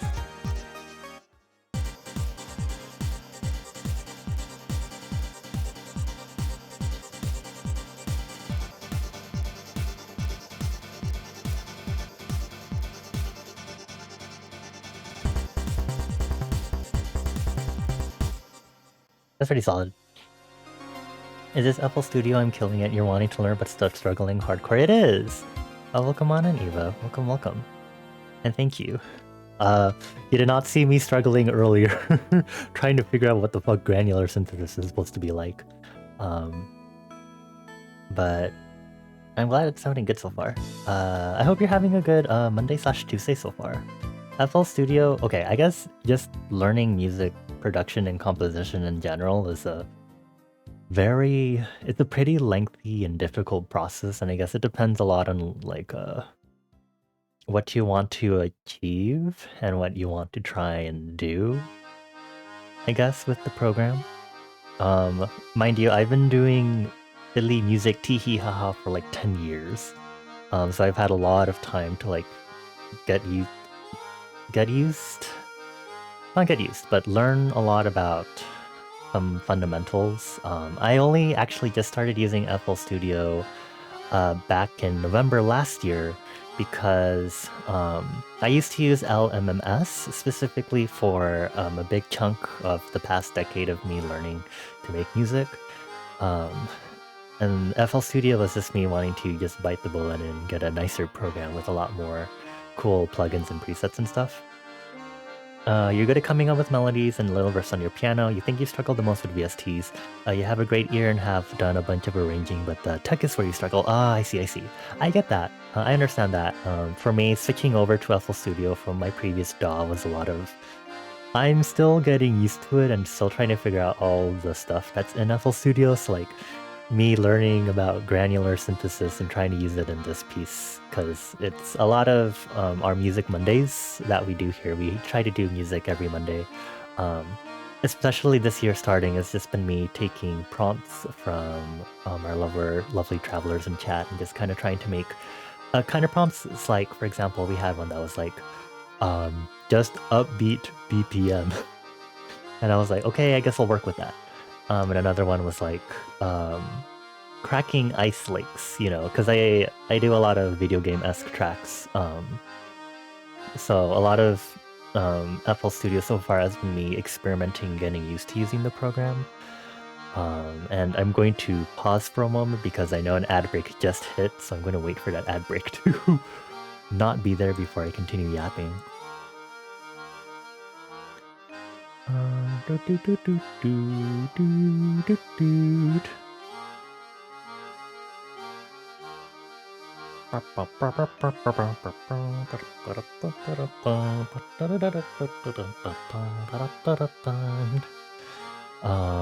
If you're not getting the ad break yet, and even though Sarabot says there's an ad break, you might just be delayed for when the ad break will hit you. That happens a lot on Twitch, unfortunately.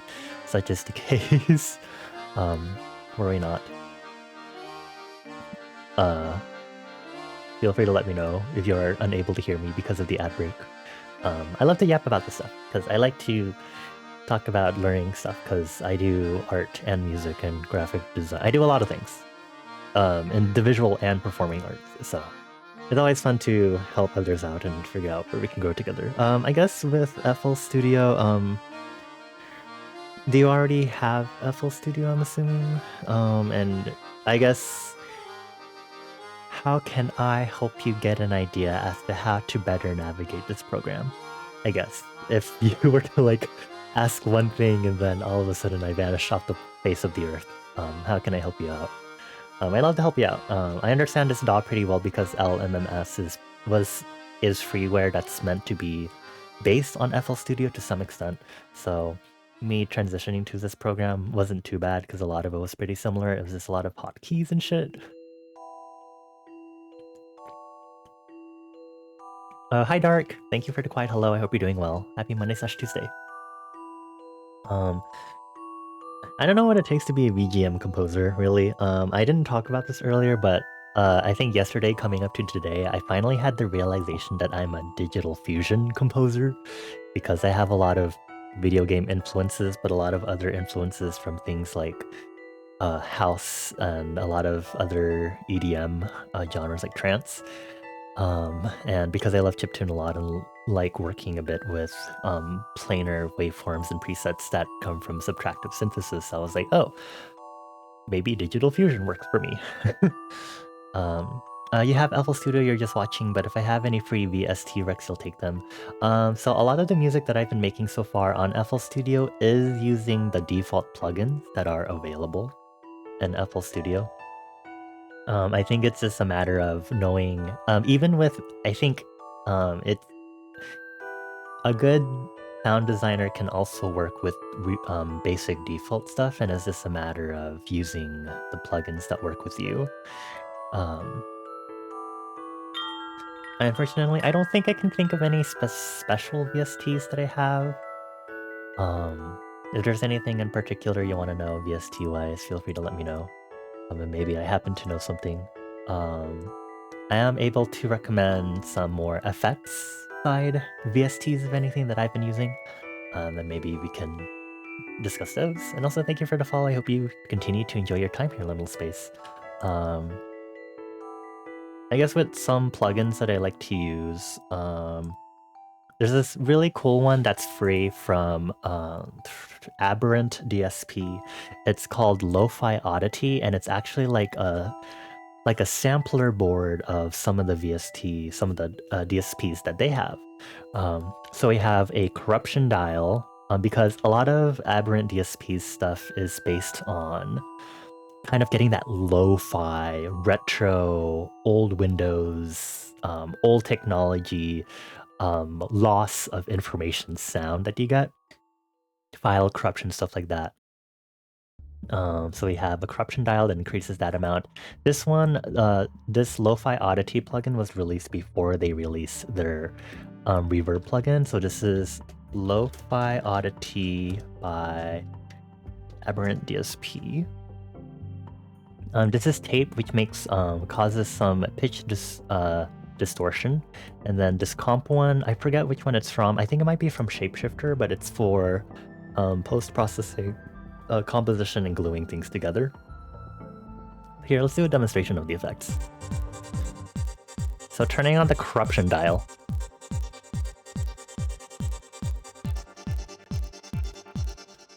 Haha, I just realized I had it on the wrong mixer. Let's try that again.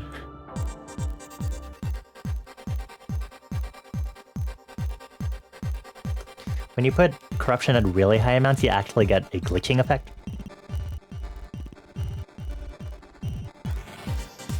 And then here's the reverb plugin that they have.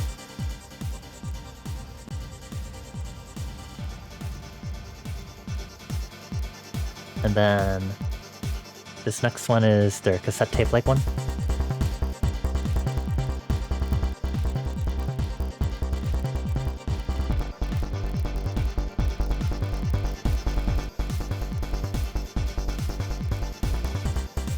And then let's put some of these effects together and use the comp one.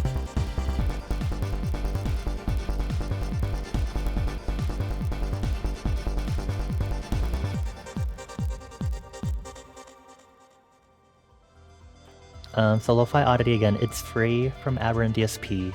And if you liked any of those particular samplers that was featured on that one, maybe you consider buying the full plugin that has a lot more features. There is one that I forget which one it was, but there's one of their plugins that I really like that I kind of want to get at some point. They're all pretty affordable prices personally. I think it's pretty cool. And then some other free VSTs that are out there that you could try out. I don't think I'm using it here.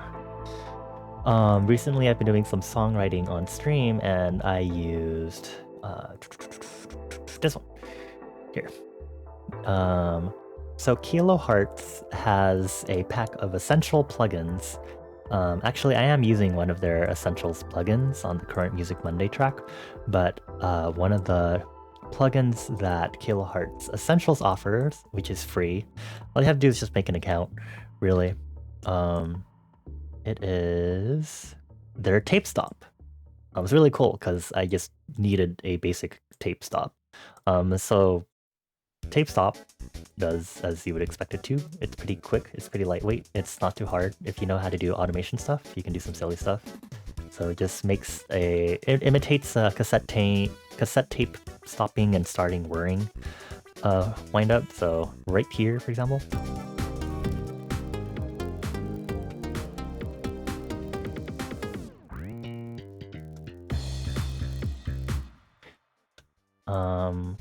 A lot of the other essentials are just other basic VSTs that FL Studio already has, just keep in mind. But there are a few things that you might like on there. There's that one, and then one of the other things that that is on there is a trance gate. So that does... It's hard to explain it. It gives you a nice pulsating effect on whatever synth you put it on. Which huh? Which I will showcase after I introduce myself really quick. Hi Valerie Music, welcome on in. Thank you so much for the raid. Hi.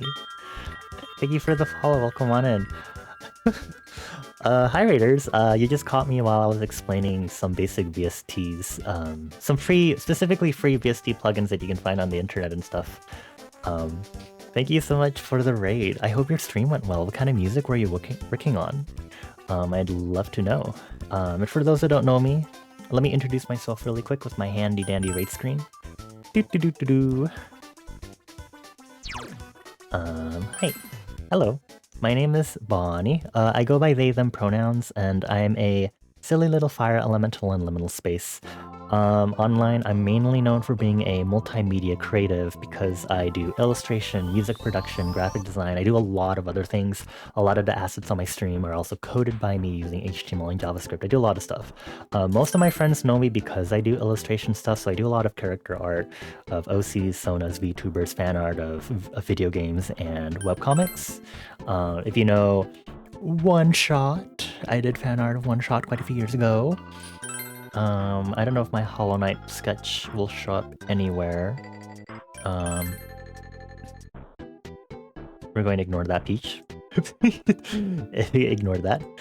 But I do music. Every Monday I try to have a Music Monday where I either work on...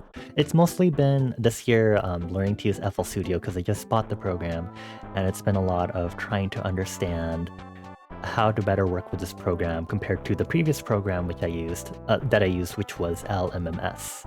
They're pretty similar, but I have a lot more versatility with the plugins that FL Studio comes with. And I splurged because I believe I got Signature Edition. But yeah, usually every Music Monday we do a Compose with Chat, where usually someone in chat will dictate like a theme, like a prompt. So for example, we recently had like underwater theme with reverb, and I was like, okay, I guess I'm composing an underwater-esque video game theme. Things like that. Tonight we didn't get any conducting from chat this time around, so I took matters into my own hand and chose my own theme for tonight. It was fun. Your stream was fun. You just sing all kinds of requests karaoke style. Oh, okay, awesome. Okay, that's cool. What kind of cool songs did you get to sing tonight? Is there like a particular genre of songs that you're good at singing, or a particular genre that you prefer? I tend to be pop side heavy, and I am unfortunately a big J-pop and K-pop nerd. So if you ever need to know anything about K-pop, feel free to talk to me because I know a little too much about K-pop. I'm not that deep into the scene, but I am a K-pop stan, relatively speaking. And thank you, Eva, and no worries. Feel free to pop by with any music questions and I will be happy to answer. I'm not a professional by any means. I am just a silly person on internet that loves to do this for fun. But I've been doing both art and music for a long time and I enjoy it. Yeah, I was just talking about some of the plugins that are available, both on FL Studio and then some free ones that I've gotten. I had a lo-fi one, Lo-Fi Oddity by Aberrant DSP. This one's pretty cool. Look, aberrantdsp.com. I talked about the Essentials plugins that you can get from Kilohearts. I think on my hi-hats I also have their Bitcrush one, which is okay. I feel like it's different from the Bitcrush. It's literally called Crush, but with a K. I think I might be able to use it too if I wanted to, but... do I have any others? I feel like I had other plugins, so let me check. I have some other ones, but some of these VSTs are more specifically for the Elgato mic that I have. Teehee. What is this? What is this? What is this? You'd be looking at this like, what plugin is this? I haven't touched that in a hot while. Anyway, K-pop is so fun, you have to get more into it. You usually end up singing pop, R&B, and punkish stuff with a bit of pop punk thrown in on streams. Ooh, okay. I see. I'll have to stop by some of your streams at some point. Check out the karaoke. I love sitting in on karaoke streams. They're so fun. It's nice because I feel like a lot of my friends as VTubers, we definitely have that struggle of like, ooh, karaoke stream means we have to like put ourselves out there and sing, and that's like definitely like, it's a step up in order to be able to be comfortable with doing that sort of thing. I think the biggest thing about it is just being able to like have fun with it, because I think that's mainly the biggest thing whenever anyone does karaoke, right? Whether it's karaoke on a stream or karaoke just in person, I think having fun is more important, more so than being like a sexy singer. But that's not like an easy thing to like get into the mindset of, especially if you're not used to singing. That's cool. That's so cool. Yeah, I'll have to like check out the VOD maybe of your stream, or maybe hop into later streams to check it out. Yeah, for everyone on my end, please, please, please go check out Valerie. They were so kind to rate us and bring their lovely friendos here from their karaoke stream. Please, please, please check them out. I would appreciate it lots. And thank you, Dark, for also getting your stampy stamp. Oh, it's your first stamp. Nice. The having fun aspect of it has actually helped your life confidence so much for that exact reason. Yay! I kind of relate to that because I've been making music for so long, but only recently did I finally was like, okay, I'm just going to release music on Bandcamp now. Finally. It's so hard to like really muster up the courage to take like that first step to like do stuff like that. But even one step is really fulfilling and exhilarating, and you're like, time to keep going. Yeah. My stream is super cool, thank you. I've been streaming for a hot while, since like the beginning of the pandemic, and I've done a lot of other content creation stuff beforehand, before all of Twitch either too. But I only like 2.5 years ago like took it a little more seriously and being like, I guess, a VTuber and a quote-unquote content creator. We don't create content, we create good spaces and good vibes.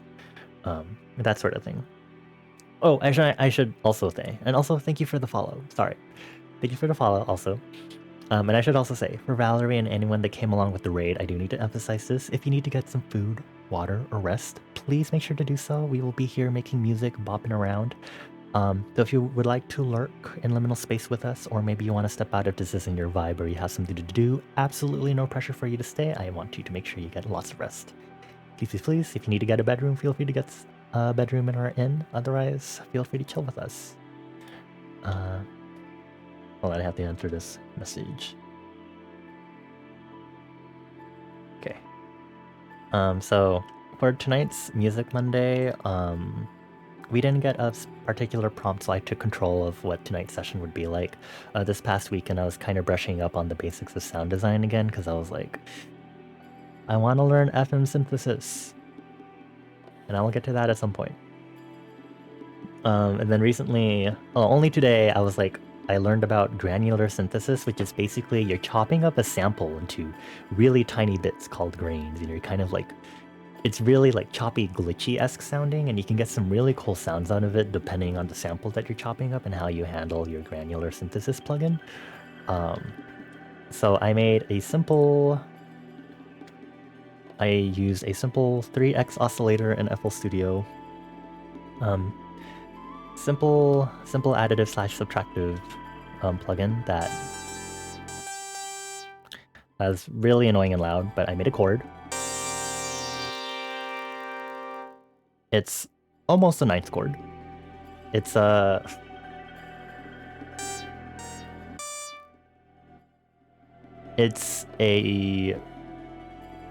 root tonic. It's the first chord in G minor scale with an add 4. Is that correct? I think so. G minor add 4 chord, I think. E minor add 4. I think that should be correct, right? Yes, yes, yes. I know how to do chord progressions. I know how to do chords. And then we loaded it through FL Studio's in-house granular synthesis plugin called Fruity Granulizer. It's fruity. And then I exported it so it would play the same thing over and over again. So now I have this with some effects on it.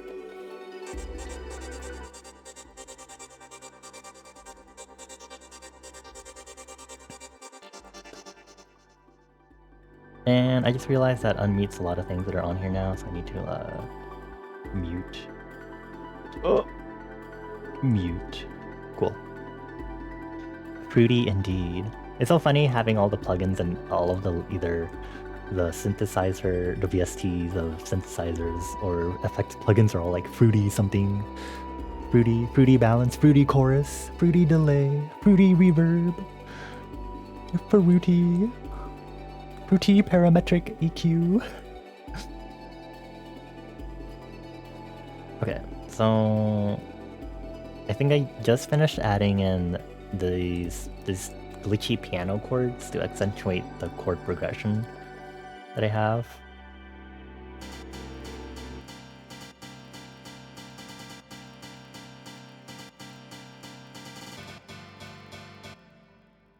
So then right now we have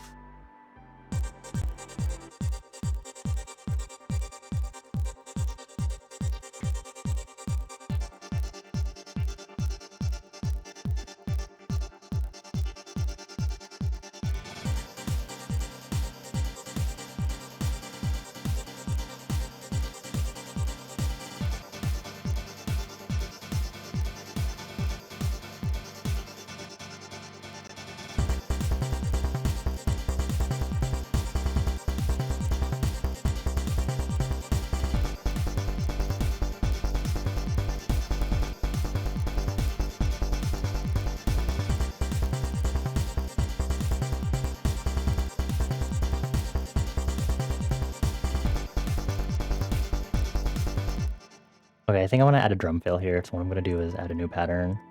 New pattern. Okay, slide you up here, auto name, and I'll probably just do a simple tom fill here.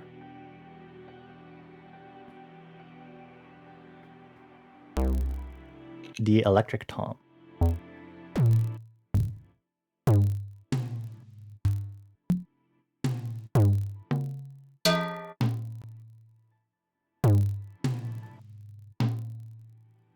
I'll use the overhead tom because it already has a short decay on it. So go here. We're going to recolor, format, and then assign to our mixer. Drag it over. Do that.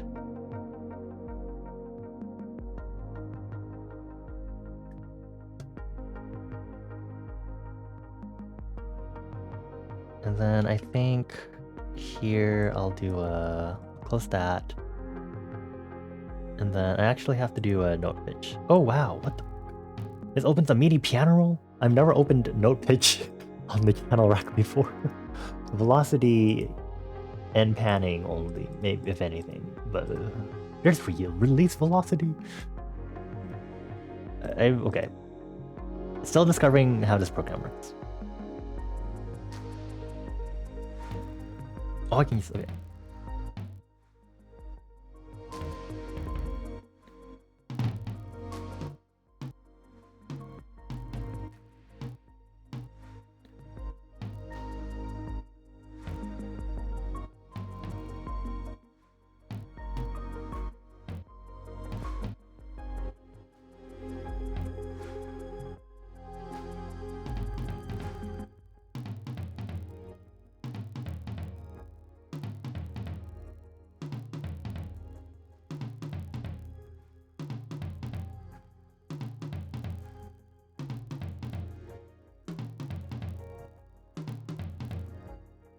I'm trying to keep it in 3 notes only.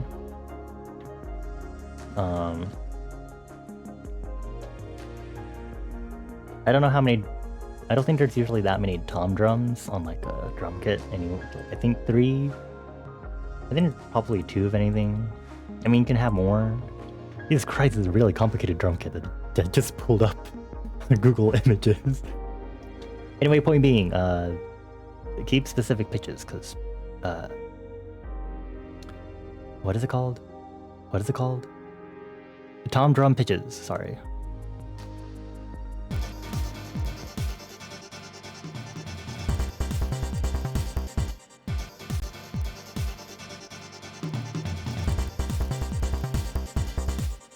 And then because we did that, now I want to put in symbols, so I'm gonna move this up. Move you up. Rename. 0. Symbol. Symbol. Group. Open it up because I need to grab a symbol of some sort. I'm using the AMX, but I don't think there's an AMX symbol in here.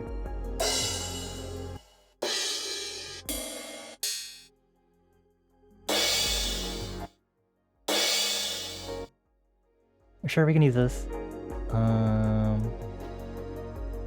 0. Add to a free mixer track. Turn it down for our sanity. And we're gonna add some reverb because then that helps make it sound a little longer.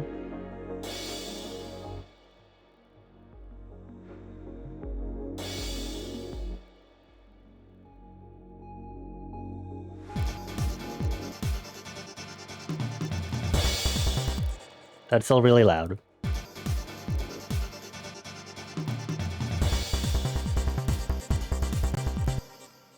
Okay, and I always forget which side everything is on. Isn't it on the left side? The player's left? So, go here, on pan left. Pan right, technically.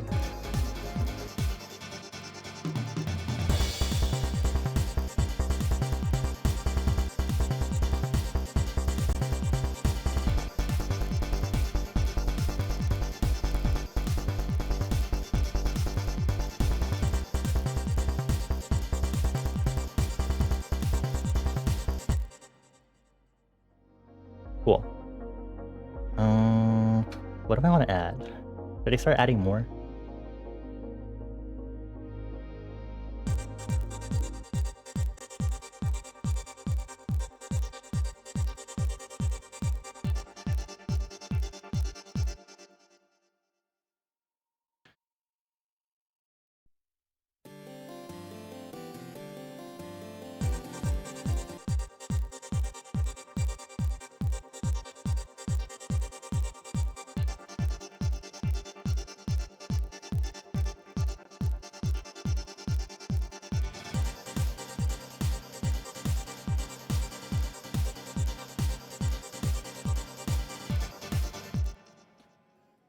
Actually, I might filter the piano a little more.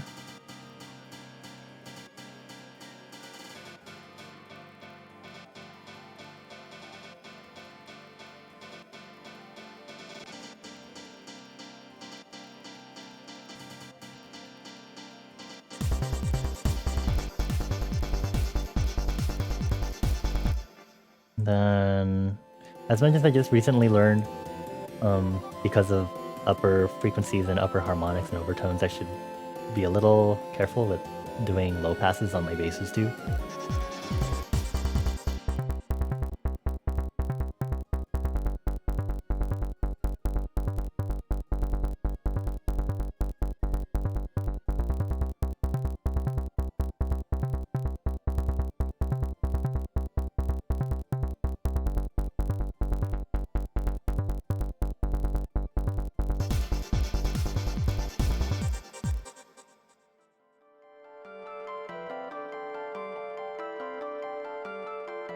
There we go.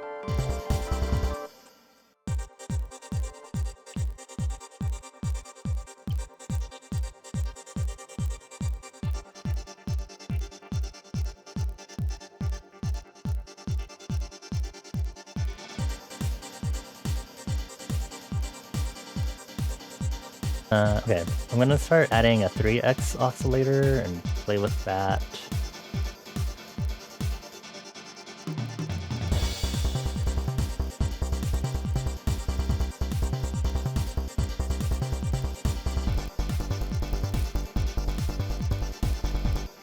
Let's turn up that symbol.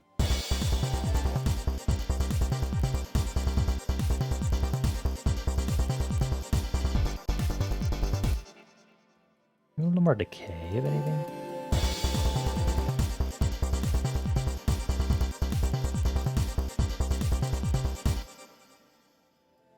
Okay, well, let's react oscillator.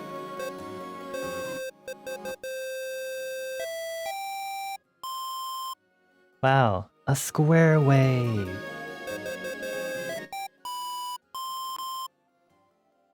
Hello, Kermaset. Yo dog, use Serum? I do not actually. I've definitely heard of the Serum plugin before, but I do not have Serum. I definitely have seen how super cool it is, and some of the wavetable capabilities that it has along, but I haven't really looked into it since I don't have it, so I don't know too much about it as a result. I actually did only just get FL Studio. It hasn't been half a year yet, huh? I guess a quarter of a year so far, since I've been wanting to switch to DAWs for a while. Serum 2 just dropped, what? You know, I had 7 hours ago. 10 hours, okay. Wow, that's so cool. Serum 2. New features. Several new oscillator types. Wavetable oscillator, oh wow. Oh, they updated the wavetable engine, okay. Oh, some advanced samples. Ooh. Oh, they're introducing granular synthesis? Holy shit, okay. Wow, okay. That's so cool. I've been mostly relying on FL Studio's default plugin so far, especially since I'm kind of new to using this specific program, which is already a money drop as it is. But wow, thank you for letting me know. That's pretty cool. Ooh, ooh.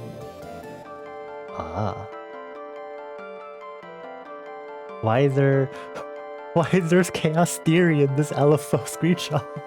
Put it away! You didn't notice until they said it, Serum FM is not real FM, it's phase distortion. They're adding real FM? What? I only know vaguely about that because FL synthesis is one of the few things I'm really least familiar with. This past weekend I was studying up on additive and subtractive, and tonight especially, we're playing around with a little bit of granular. FM has been very confusing for me, and I need to find a better way to learn it. And I was like, okay, I'm gonna eventually learn how to use Citrus. I did watch a brief... was it an FL Studio in-house tutorial, or was it Jeremy Blake's? It was something that was talking about how the FM synthesis is more phase than actual how FM works. That's fascinating.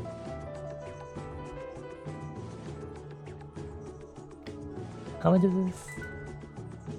Intro price $189 until June 1st.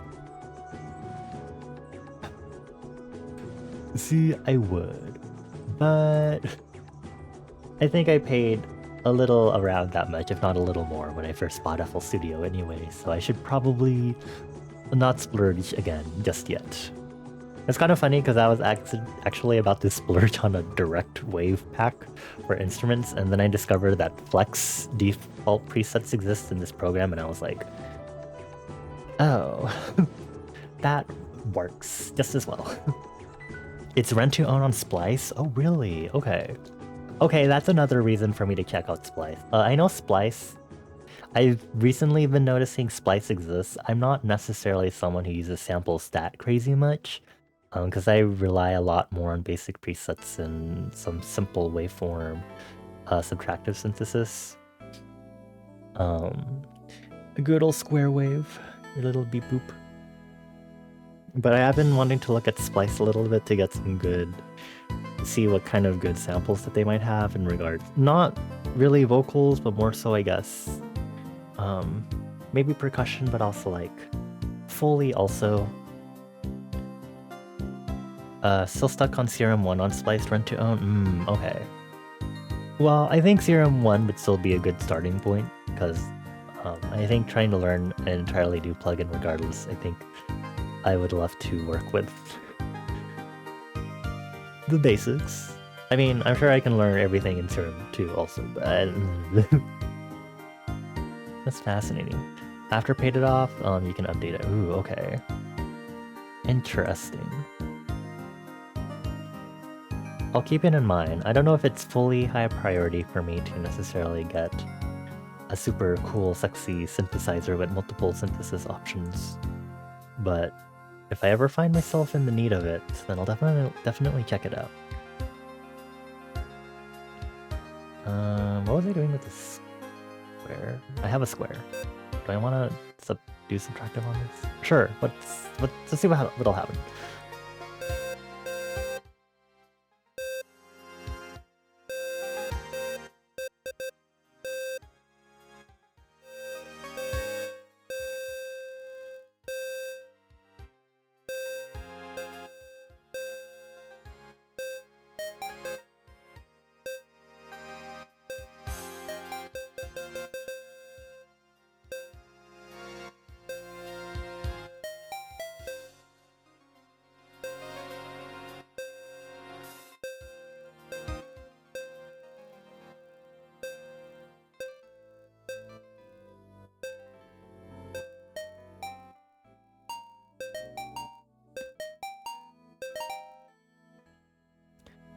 Super square?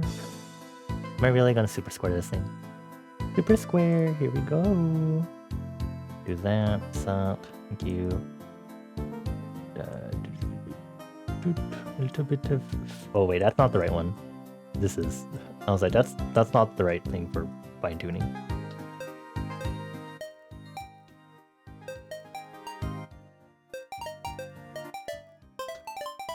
Donkey donk, okay. We'll add in reverb.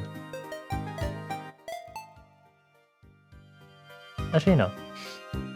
What if we just did only delay?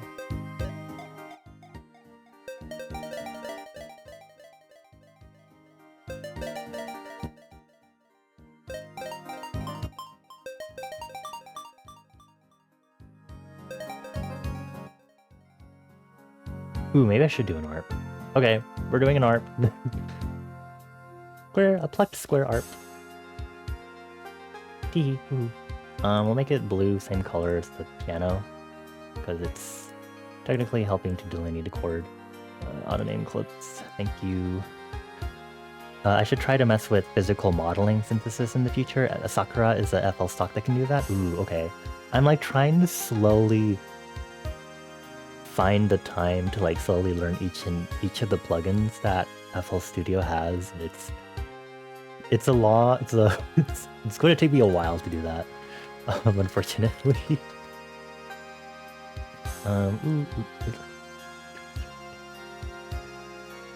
I haven't touched Sakura yet. I think in regards to the stock stuff that this program has, I looked at FPC for a bit and then I immediately ignored it.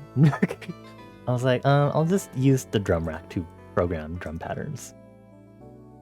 And then tonight we're playing with Fruity Granulizer. Sampler, of course. 3x oscillator, I know. Flex obviously. Citrus, I understand the UI. Is this more so the FM synthesis more so? And my previous program that I used was LMMS, and they had Zen-Add sub FX, which did a lot of funky stuff. And that's what using Citrus is reminding me of, except it's a little more than that. And I don't think... And I've used Kepler, but I think other than that, anything else I haven't touched. So anything under the synth special section, I have not touched at all. Additive synthesis, I actually haven't played with any synthesizer that specifically works with additives, so I've heard that Harmor, I believe Harmor is one of the ones that actually focuses on additive synthesis, if I remember correctly. I've only crudely replicated the additive synthesis process using Citrus, but I haven't actually tried to use anything any plugin whatsoever that actually focuses on doing any crazy additive stuff. So mostly just subtractive and then accidental FM for me.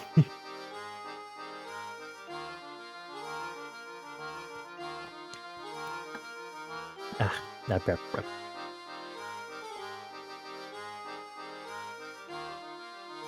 So I have an ARP, right?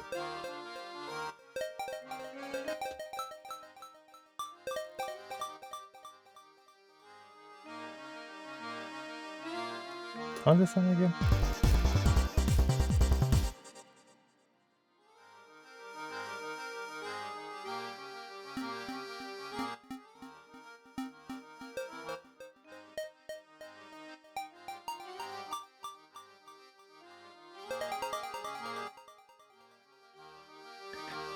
That was just a simple arpeggiation of the chord.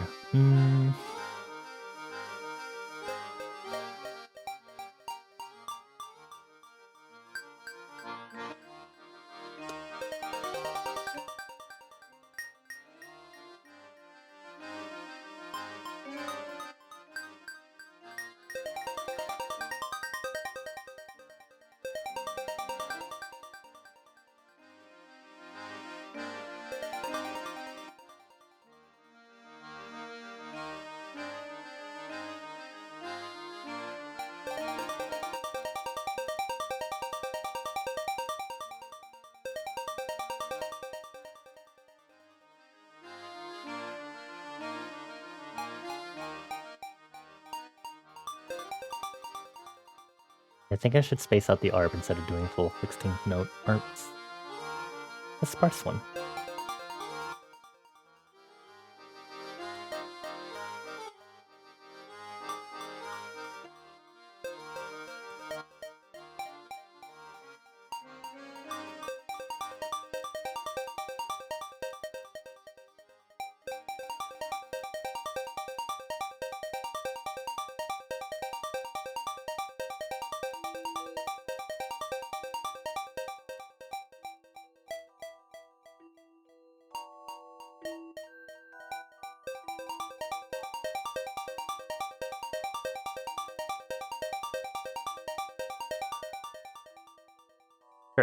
Oh my god, your message is shaking.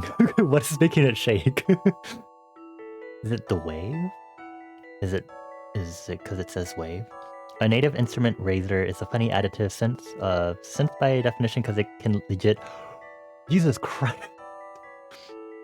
Okay, that's basically what I did rudimentarily in Citrus, because I was just, as a proof of concept, I was just recreating a keyboard piano sound by just adding not sine waves. I did triangle waves because I was silly, but I was like, okay, I'm just going to replicate the upper harmonics of a fucking keyboard / piano.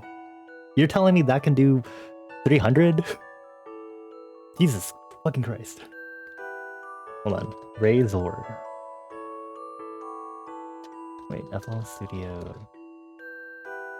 Oh, native instrument? Native instrument. Razor. Sorry. Okay. Let's check this out. Hello, Razor. Additive synthesis. Sharp as a razor. Okay. Understood.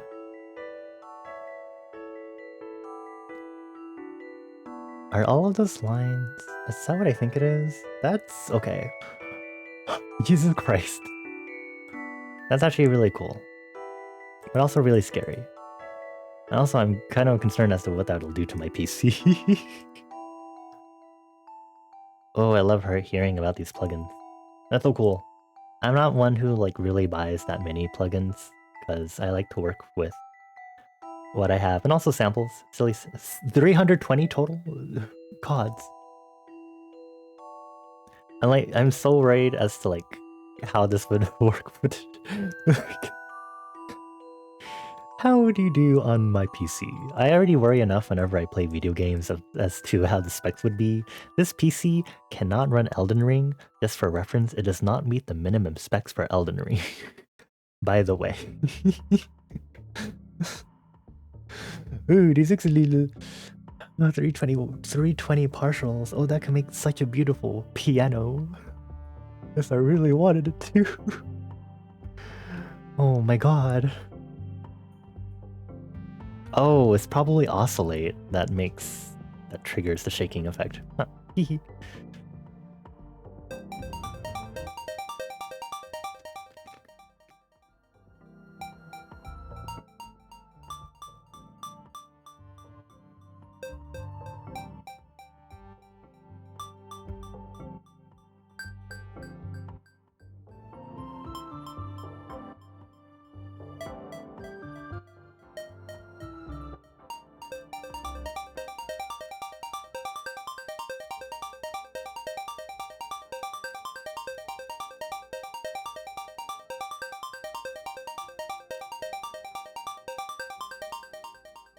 And then what? I have to like duplicate this twice? Or once? Because this technically goes across 4 measures and then I have to edit. Oh, I don't have to edit it. I can just bring this down to G because somehow that works by accident. Thank you. Thank you, lovely thing. Razor runs using native instruments reactor. You can add more oscillate.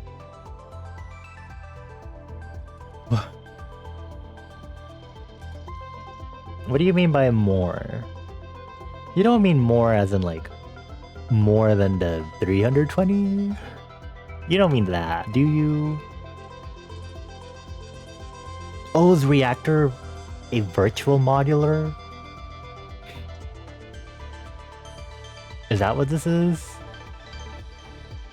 Rack style modular? Oh my gods. I see now. Oh, okay, I understand. No. How gracious that I also learned about modular this weekend.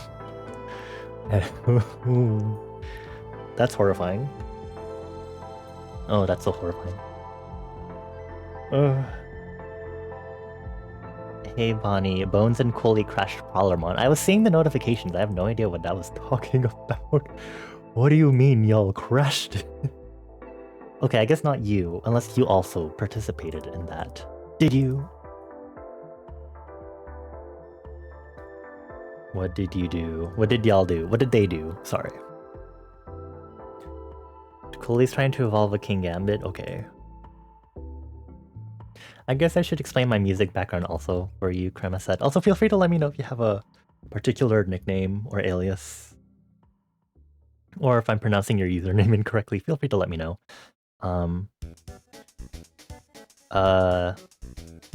The music channels I first really learned from when I first started like a decade ago, I think, aside from me looking at video game music and learning how to replicate that, I think when I got into LMMS, I think it was straight up like, it was Andrew Huang and then Jeremy Blake, who is also known as Red Means Recording. Jeremy is still a big inspiration to me to this day. I just need to catch up on his videos and see what he's been up to more so, but I love watching his informational videos. They've turned out to be super cool. I talked about it earlier in the stream. He's great. He's awesome. And then I've been trying to branch out more and just find more artists to get inspired by. Louis Zong mentioned. Oh, so true, Louis Zong. He is a big current contemporary musician, especially in digital fusion, since I think digital fusion best explains what I fit in genre and space-wise. It'll be so worth it. Battling in anything goes format. Cooley traded Bones a Bisharp, and Cooley had his Bisharp defeat. Bones Bisharp came instantly crashes. Oh. That's a crashed. Oh. Troda, I leave for 3 days. Let's see. Let's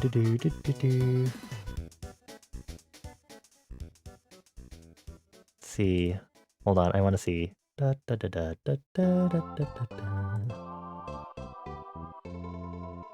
battle error has occurred.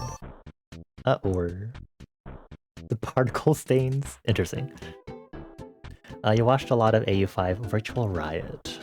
Virtual Riot sounds familiar to me, but I could be wrong, I could be stupid.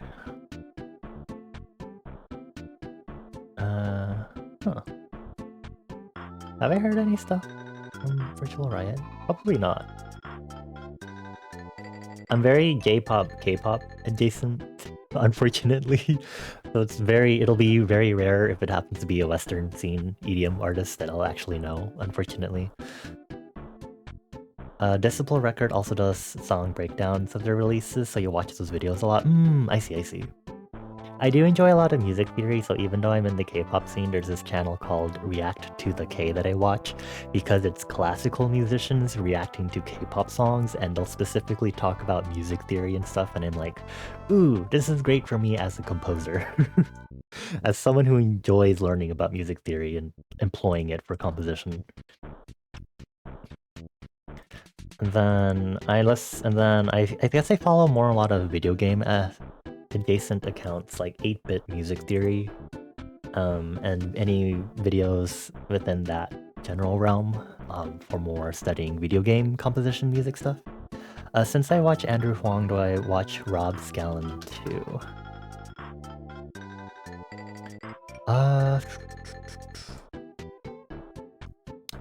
I don't know if I've heard of him or seen any of his stuff. It could be possible that when I've seen some of Andrew's stuff, I might have accidentally stumbled upon some of Rob's stuff also, so that could be a possibility. Whoa. What are some cool instruments that he's working with? How to slap the bass in 30 minutes. Wow. I don't listen much. I don't really watch Andrew Huang's videos much anymore, unfortunately.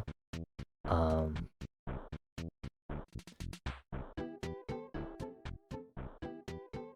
don't know if I recognize. I'm trying to see. Or maybe I'll recognize a video of him be featured on Andrew's channel instead.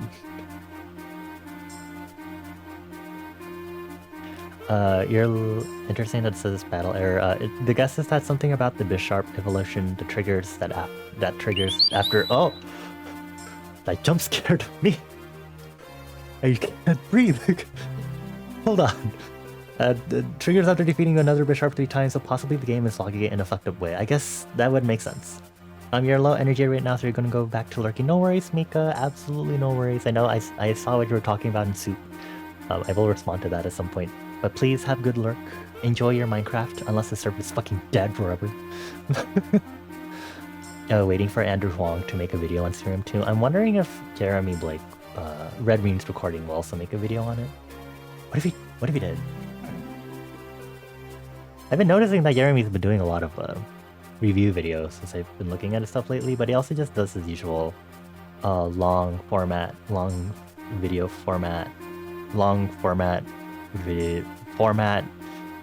grooving, making composition sessions. I don't know how to word it. I'm stupid. Hi, Rose. Thank you for the raid. Sorry, we're talking about music, but also Minecraft. We have a lot to yap about. Thank you so much for the raid. Oh, you were playing Split Fiction? That's the new 2-player co-op asymmetrical. I don't know if asymmetrical applies to that genre, but the 2-player co-op game that was released by the same developers of It Takes Two, right? How is that going for you? I actually kind of want to play that one, because that one also seems cool. And I also want to try It Takes Two.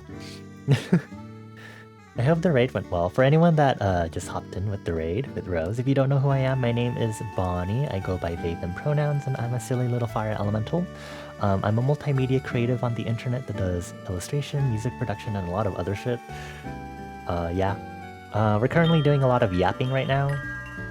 A good amount of yapping. But yeah, I hope your stream went well. For everyone on my end, please check out Rose. She's waited here a few times. She is a very good friendo, traveler in the community. And for Rose, if you need to get some food, get some water, get some rest, because you're usually winding down for rest time and whenever you raid me. My lamp keeps darkening. I think it's time for me to get a new LED lamp. If you need to get food, water, or rest as usual, please make sure to do so. If you need to lurk or maybe step out for whatever reason, no pressure for you to stay. Again, I appreciate it, Rose. It's really kind of you. Virtual Riot did appear in Andrew Huang's videos twice. Okay, hold on.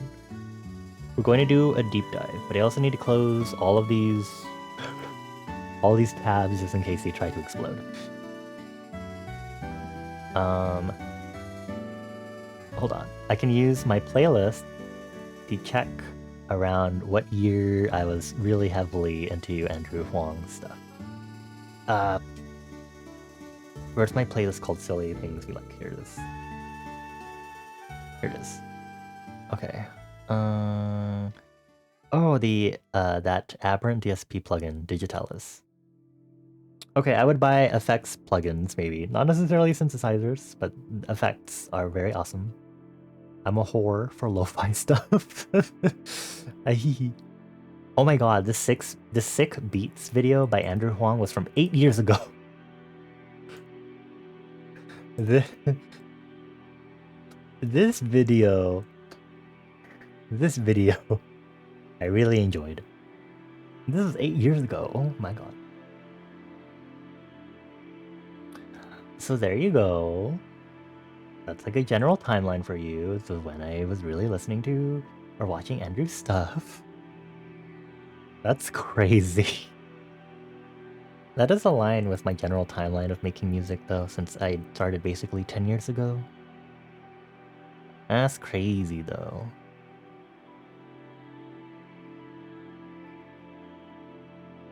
Okay, hold on y'all, I'm going into the past. We're getting so off track, but we're still talking about music, so it's fine. It's fine.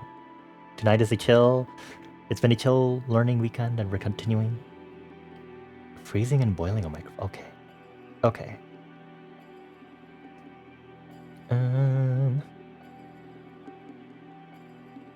I honestly wouldn't be able to tell you also what the first video I ever saw from Andrew was. It could have been one of the silly videos that was like making music with a carrot or something. I had a lot of those videos back then.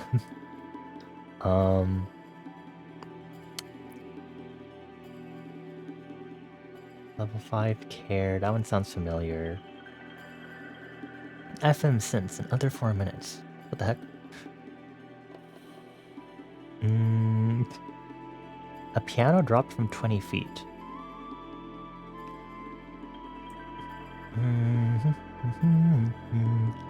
I do remember Good Run. That was a good song. That is a good song. Information about the OP1.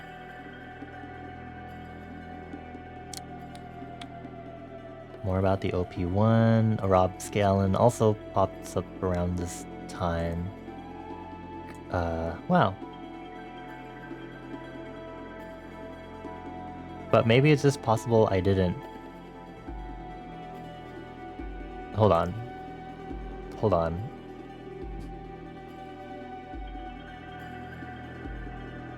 Wait, I have seen Rob Scallon, technically. I think I watched this video. I'm pretty sure I watched this video, which was the making dubstep with a gourd on a stick, and Rob Scallon appears in this one. This is really weird.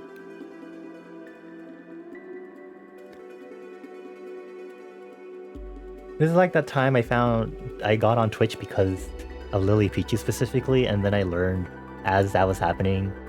Okay, so I got on Twitch because I found Michael Reeves, who made a video about, I think it was like laser tag taser, and Lily Peachy was in that video, and then I was like, Lily Peachy's so cute, so cool, and then I got into offline TV and thus Twitch. That was when I fully started getting into Twitch, and then I learned around that time that Lily Peachy was the girl who ran around a convention playing melodica theme songs of cosplayers. That's the same vibe. Except this is a longer time frame. Oh, I remember the music with a future for each one. That was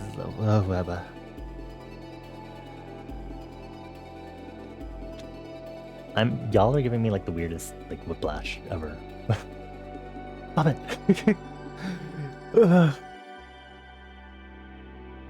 This is so much for me to handle.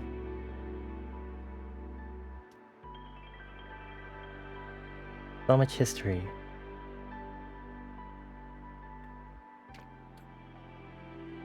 Oh, also, I don't know if I said, but thank you for the follow. I hope you continue to enjoy your time here in Liminal Space.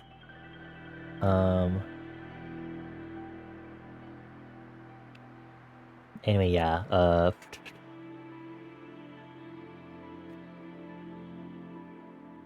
yeah. A lot of the current musicians I listen to now would be...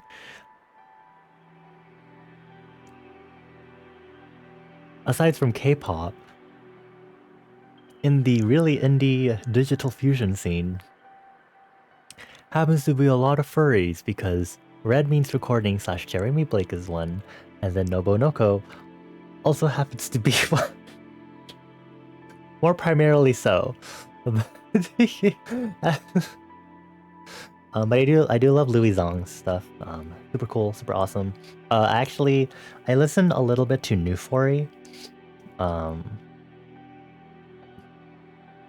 don't listen to too much of Newfory stuff, but I have listened to a track or two, and I do enjoy that because that one is more EDM heavy, which I am used to in regards to like what I used to like try to learn to compose.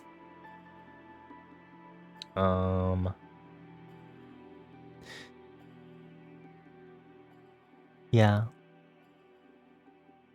You kind of want to get into using Massive someday soon? I don't know if I know that one.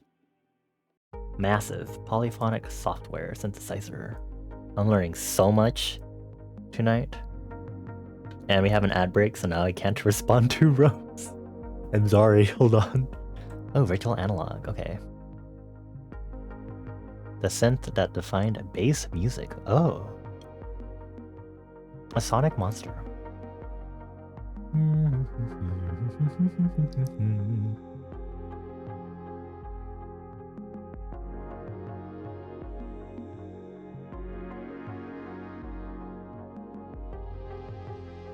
Just give me a demo track, please.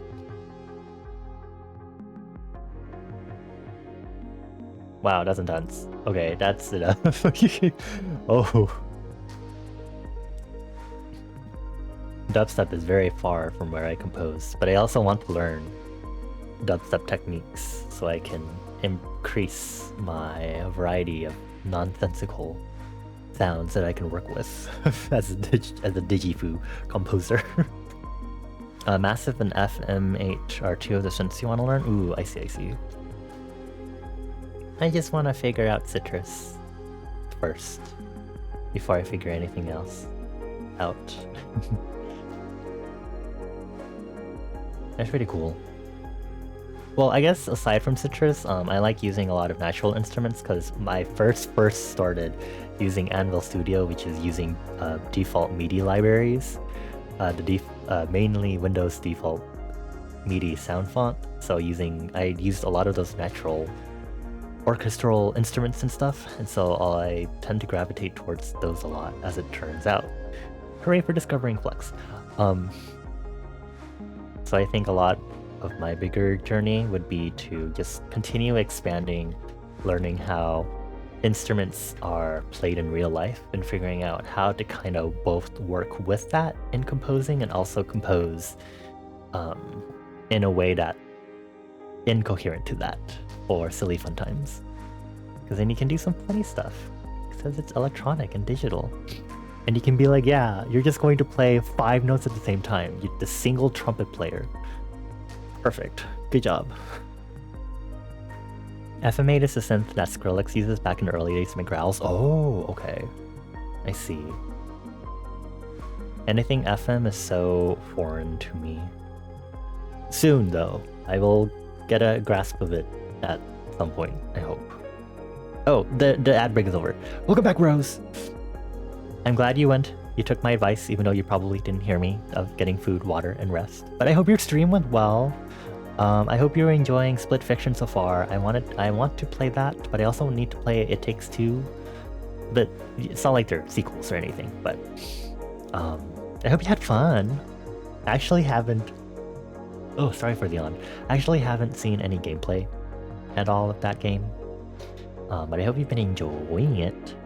I hope it's been going well.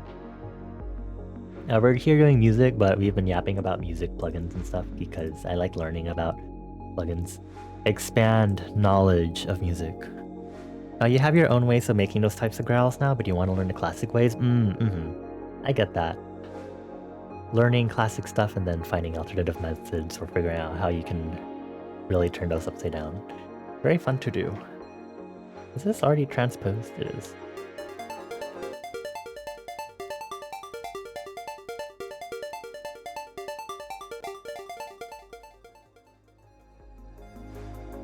Cool.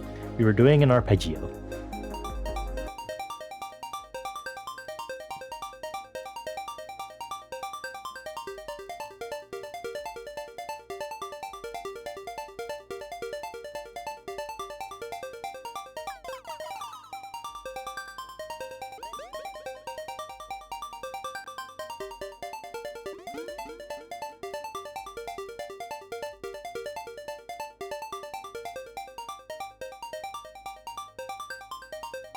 Cool.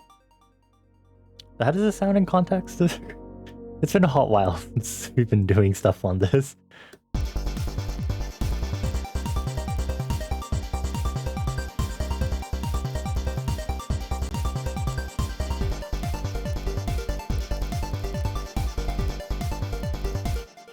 I'm gonna make it ping pong.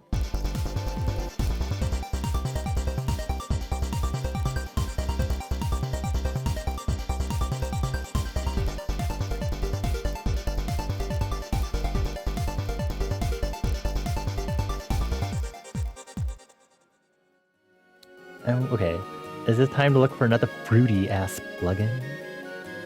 Panomatic.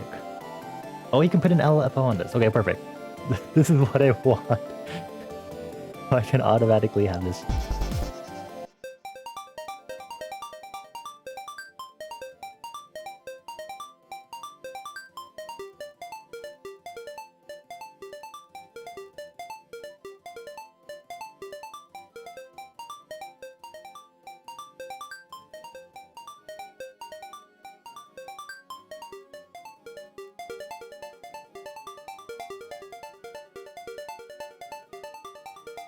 Oh, that's beautiful. Okay.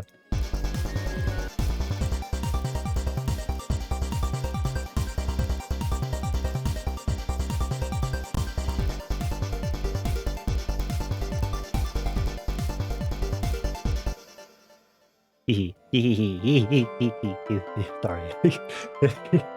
Oh, I love using arpeggios. You've been trying to learn a lot of the classic dubstep bass techniques. You've been doing a lot of modern stuff, but you want to incorporate the old stuffs into it as well. Ooh, okay. Cool. You have any of your stuff anywhere so I can like check it out later by any chance? I'd love to hear your stuff.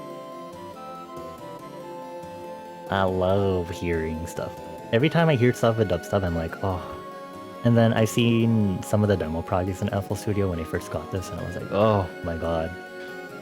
I'm like, oh, that's so many patterns to create for like automation and everything, but I'm like, oh, gotta make good sound.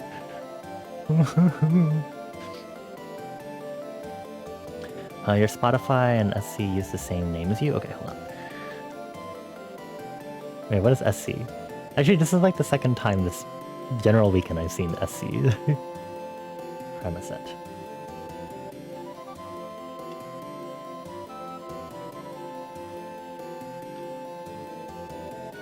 SoundCloud. Did I read SoundCloud and SC? Spotify and SC? I'm stupid. I'm stupid. I'm so sorry. Thank you. I keep seeing SC and I'm like, Snapchat. Yeah.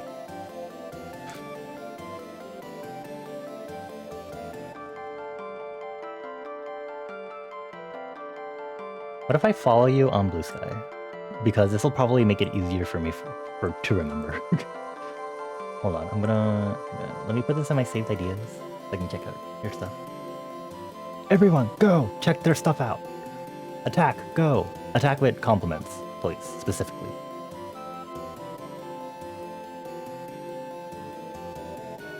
At some point, I will figure out... Well, okay, FM synthesis, then figuring out how to make classic dubstep growls for me. Because I like the sound of it. I like the sound of gritty stuff. I think Digital Fusion works for me a lot as a general label because I like merging a lot of different sounds. Me with my house Europop trance to gay ass music merging with everything. Actually, hold on. I can just listen to this right now. La, la, la, la, la, la. You won't be able to hear it, but I'm gonna listen to this right now. Let's see. Tracks. Popular tracks? Popular tracks. Caramel Dancing. Is there a recommended track you would like for me to listen to first? As an introduction?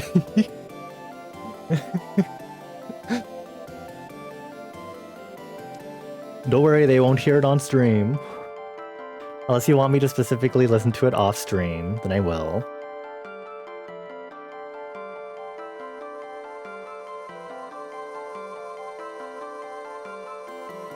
In the wave? Okay.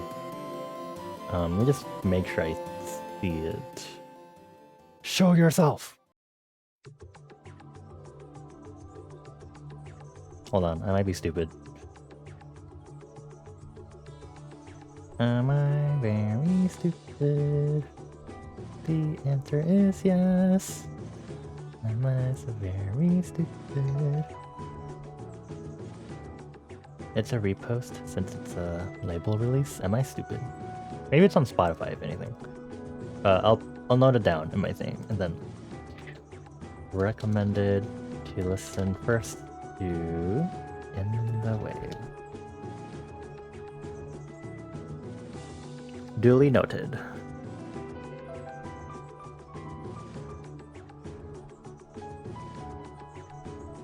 Oh, I see it. I see it. Okay, okay.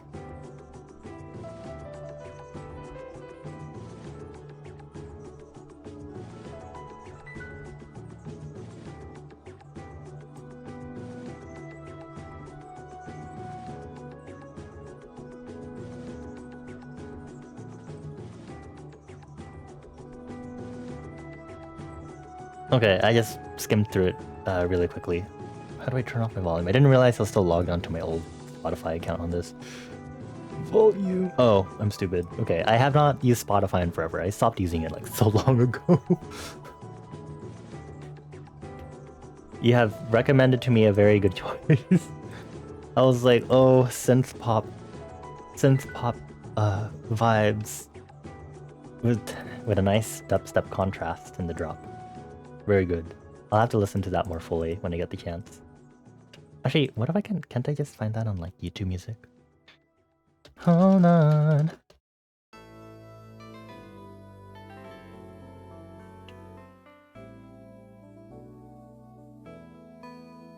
Oh wow, there are like two people who made like animated visuals.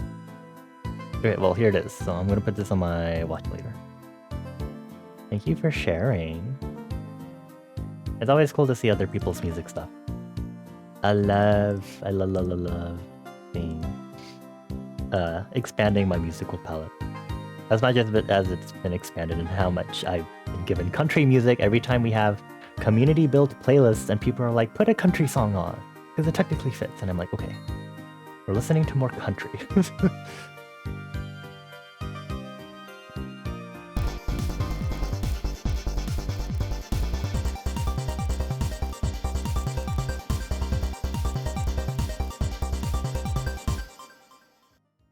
Okay, I need to do some frequency checks. Give me a moment.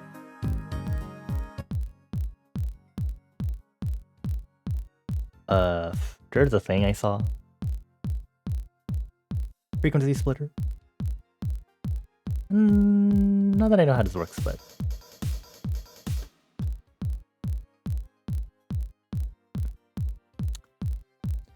Okay, fine, I'll just depend on this. Interesting, seeing it peak around here. Around the 200s-ish. Some lower frequencies. Okay, the reason why I'm doing that is I need to see if I want to sidechain this or not.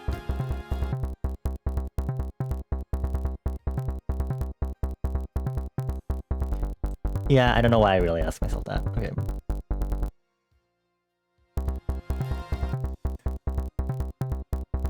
Okay, everyone's favorite thing, sidechaining, yay! Okay, do that. Me trying to remember how this works. Compressor. Wrong one. Limiter, limiter, limiter, limiter, limiter, limiter, limiter. Okay.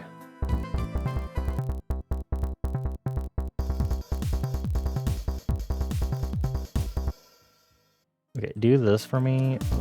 Please. Please.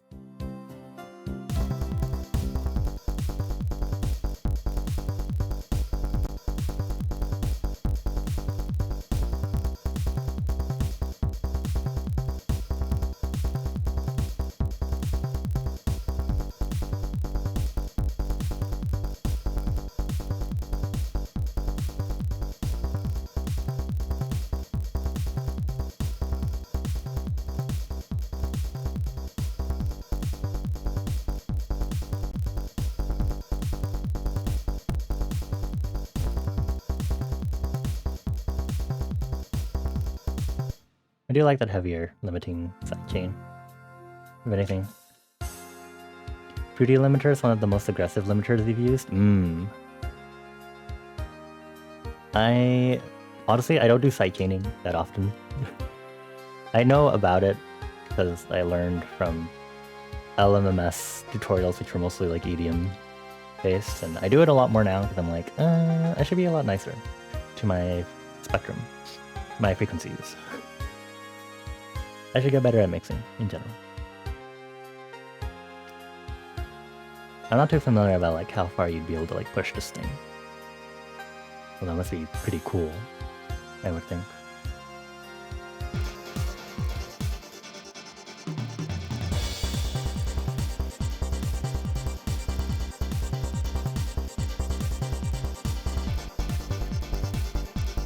Okay, this wants me to do a sidechain pad also. Ugh. I shouldn't, but I could. It'd be nice.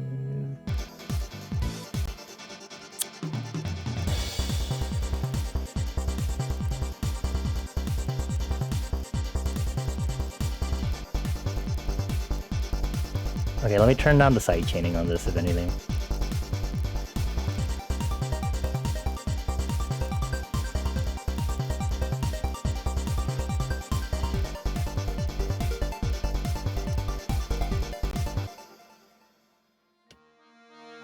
Okay, Flex, give me another basic pad. Or should I do coupler? Do I want a basic sound? Your ass over here using fruity balance to sidechain? I mean, I guess I'm sure there would be other ways to sidechain, but the tutorials that I've used were like, use fruity limiter, and I was like, okay. Because that's the only way I've learned how to sidechain using this program. Fruity balance? Hold on. Wasn't I using fruity balance somewhere? Oh, interesting. I mean, technically, as long as it works, right? Because you can technically sidechain anything if you really wanted to use automation curves. So.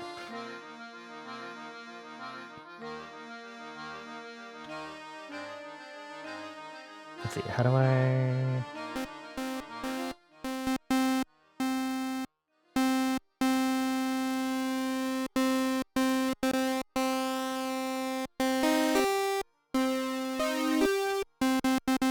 I'm gonna use a... Sorry, that was probably blepping in your ears. Hee hee. Hee hee hee. I'm gonna use chorus.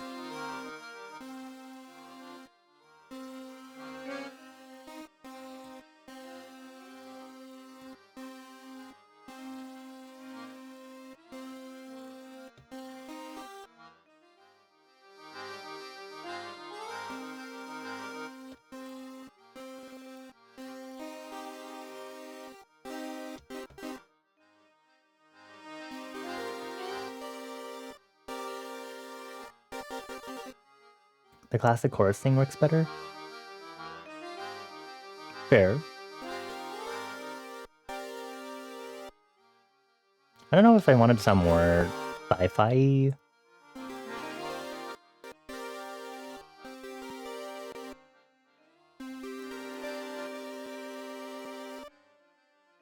Oh, like that classic FL Studio plug?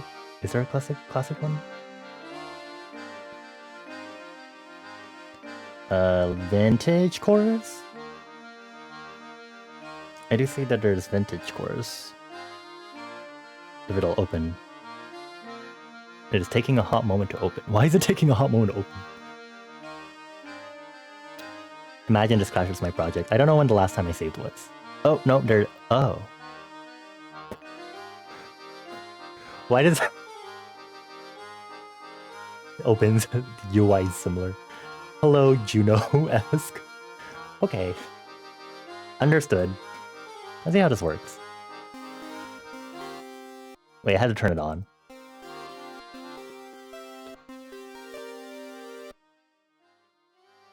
Okay, and let me put pads on here first.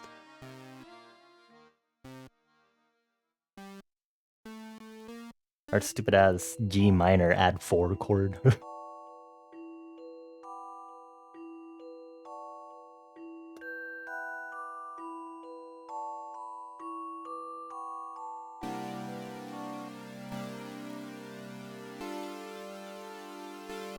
Oh. Oops, oops, oops.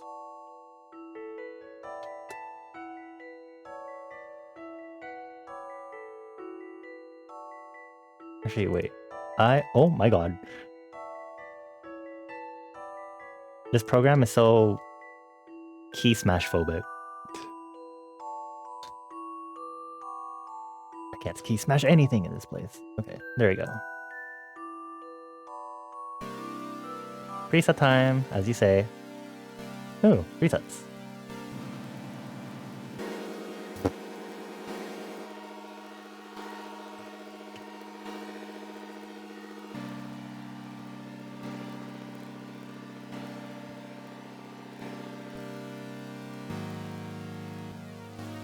Oh, this is...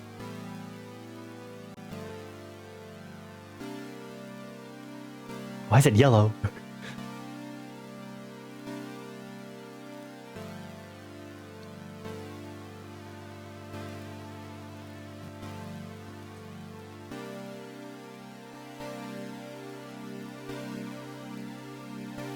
Oh. I do like that one.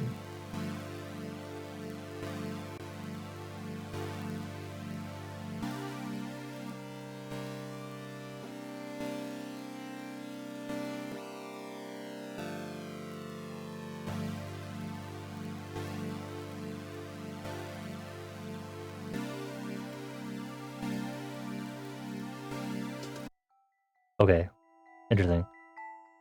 Generates artifacts, so put a gate after it. You're gonna have to teach me what that is, or how to do that.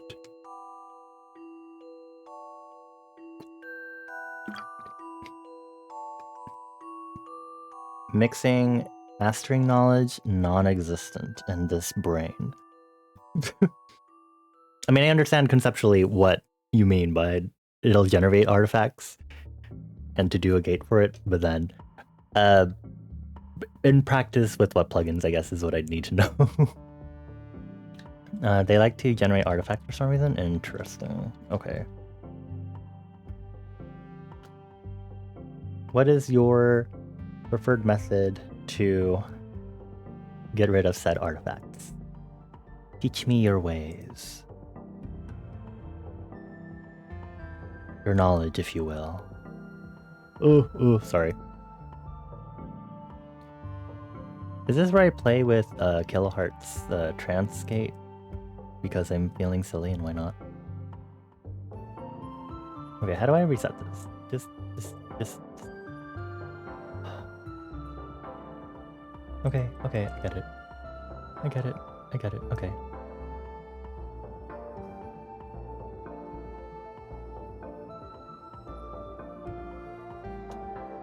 This is so silly to play with.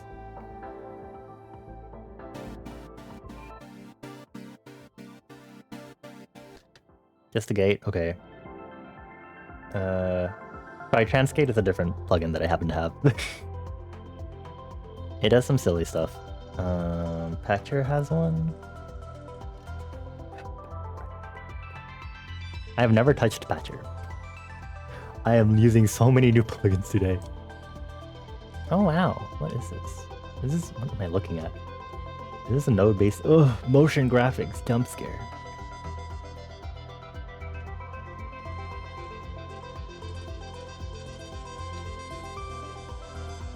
Wow. What am I looking at? Me being here like, learning more about this program.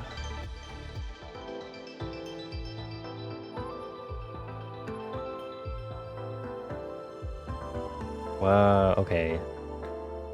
Modular time. How do I add plugin? Oh. Add plugin. What am I looking for? A gate. Gate. I'm learning so much right now. This is like a lot. In the presets? Okay, presets. Compression, filter, special, there's a lot of X stuff. We're going to not look at those. One multi-effects, no trigger FX, metronome, sidechain outputs, loop recorder, internal EQ sidechain, mid-side, sidechain input to low band, split band EQ, stereo unlinked, band splitters, step patterns.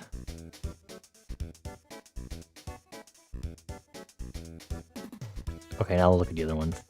XYZ Labs, 1K Gator. Gator. Not Gator as an alligator, but Gator, G-A-T-R. There's that one. There's also 1K MB. Why is it 1K MB? Well, I'm gonna save for my sanity. Whoa. Let me look at this. Unrecognizable. Okay, what am I looking at?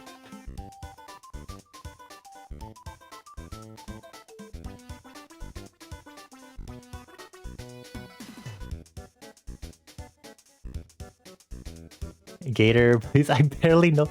No! No, you put those puns away, Bane! No! Hi, Bane.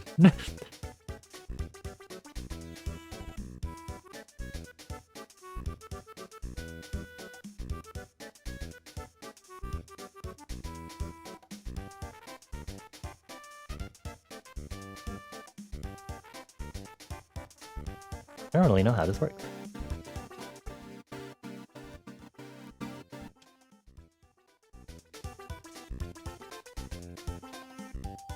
Gating noise is a important feature to figure out in your DAW. Right, of course. FL Studio has a noise gate built into 3 plugins, 2D Limiter, Maxis, and Edison. Right, yes, okay. I'm stupid, chat. I'm so stupid. I operate on VOD. I'm more technical with art than I am music, which is really funny because music theory is its own amount of technical.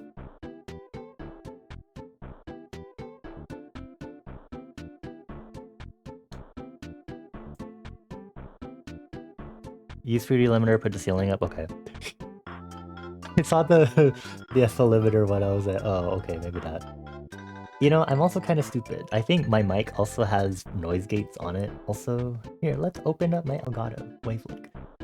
There's a Reaper gate from Replug Edition. Okay, so I clearly have used them. I'm just stupid.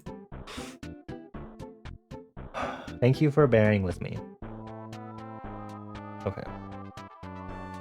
How do I...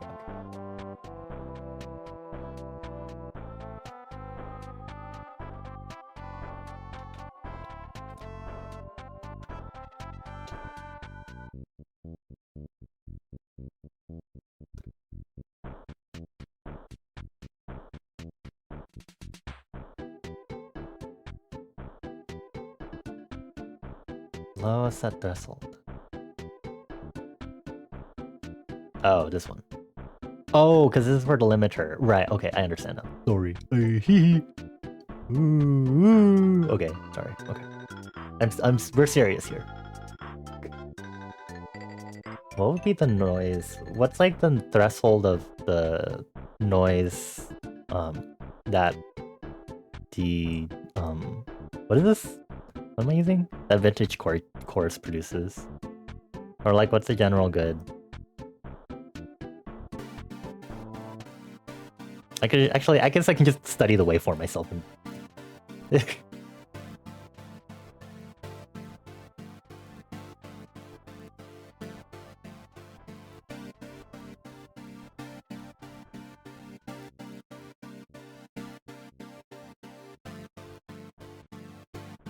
That's good? Okay.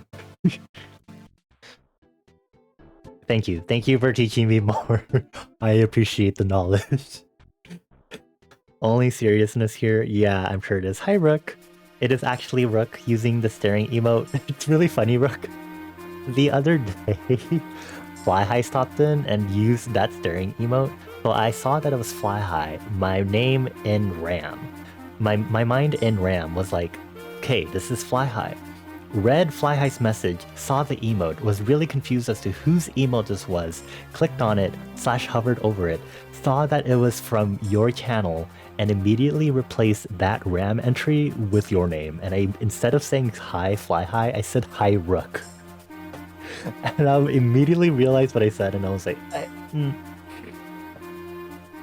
most embarrassing moment ever.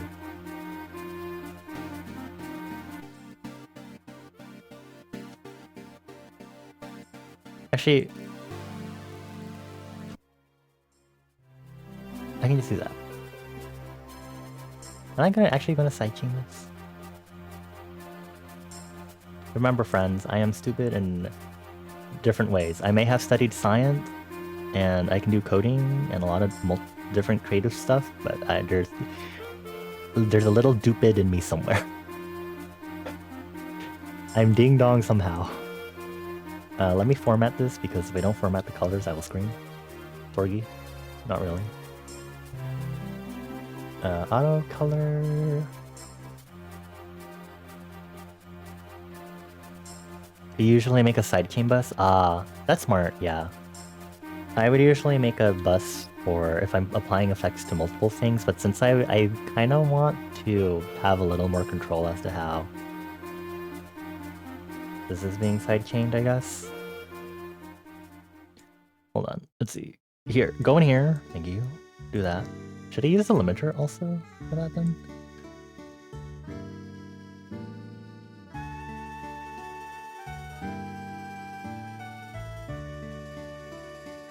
Yes? Should I be able to?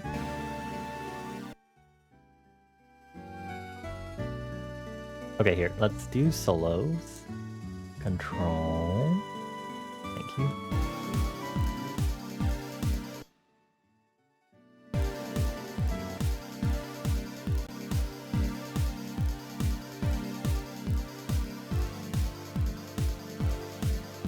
Using this as our sidechain. Thank you.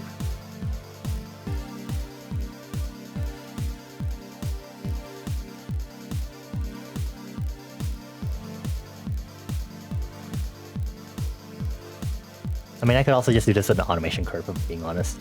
I might need to, depending on if I take the drums away later.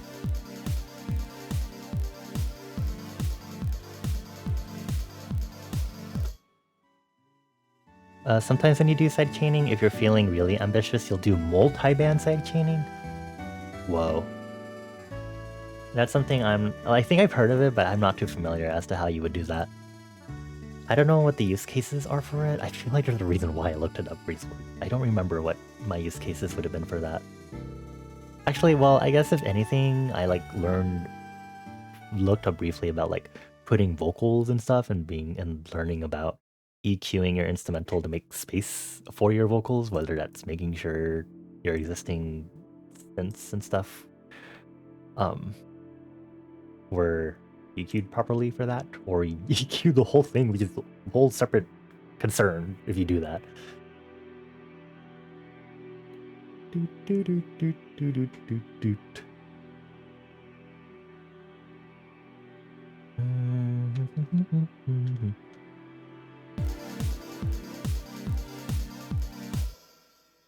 Wait, also Rook, Main. Happy Tuesday. I hope y'all are doing well. Sorry, I'm in the midst of learning and improving my knowledge. And learning about better mixing. Kremaset is teaching me so much. Thank you. Thank you for teaching me a lot. I appreciate it. I feel like that's like the one thing when it comes to like music production is like, especially if you're doing it as an indie thing, it's like, where do you get like some of this knowledge? Because you kind of have to like seek it out yourself, and it's hard, especially if those resources aren't like the best. And it's like, who will make it click?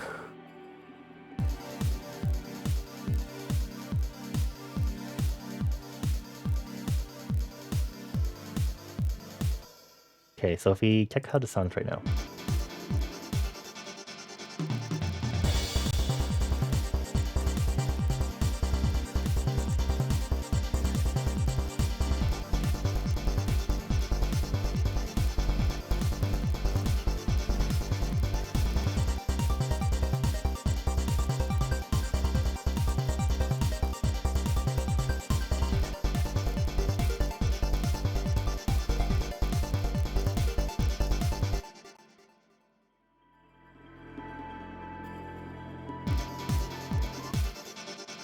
Actually, separate this more. Oh god, that just made it really appear.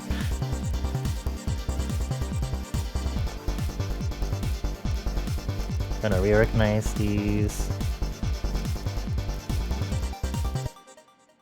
And obviously brush this over, thank you. Everyone chat on parametric EQ too for not having a mid-side EQ. It does have that function, but they hid it in Patcher. Interesting. Interesting that it does have that. Actually, I want to switch it up. Hold on.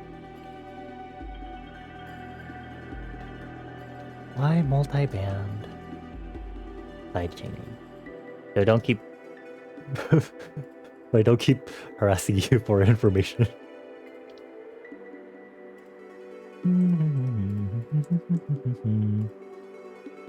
Some compressors are made for this. Don't mention vocals. Okay, well... Okay. This may come back to haunt me at some point then. Smiles. Awkwardly. You be having the kind of day where you wish you could pull your spine from your body. Okay. Like in back pain or just metaphorical back pain? You wanted to learn how to use a DAW to at least the extent of recording vocals / editing, but tutorials either don't cover it in a way your brain can catch, or the tutorials are like 2+ hours long and you can't focus that long? Yeah. Hold on, what is... Hold on, I need to see what is triggering my DAW spectralizer. Okay, it's capturing FL Studio. Property. Oh, why is the waveform jumping like that? Hello? Oh, oops, that's not it.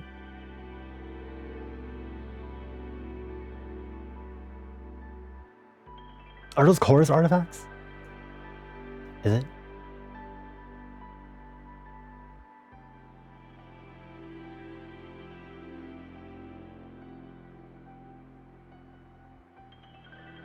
Are they haunting us? Oh my god, please, go away. What if I just mute it? Okay, so it is on coupler. Oh my god. Why does... Wait. How does my spectralizer on OBS...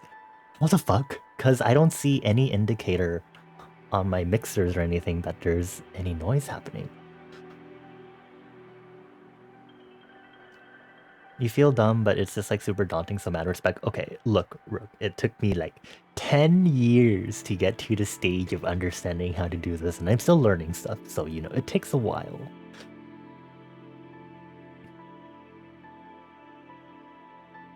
Okay, what if we turn off spreader? Okay, spreader's doing something. What if I put this after spreader? Wait, no, okay.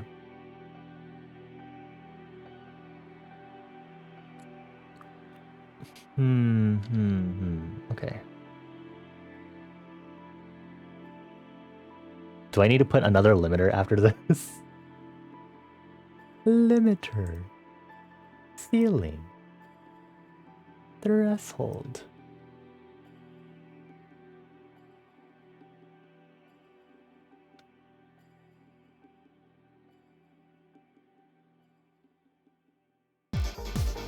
Okay, hold on, let's...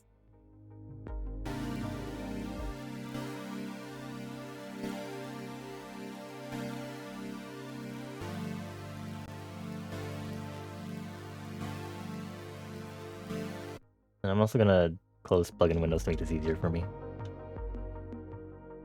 Oh, did we get it? Did we get it?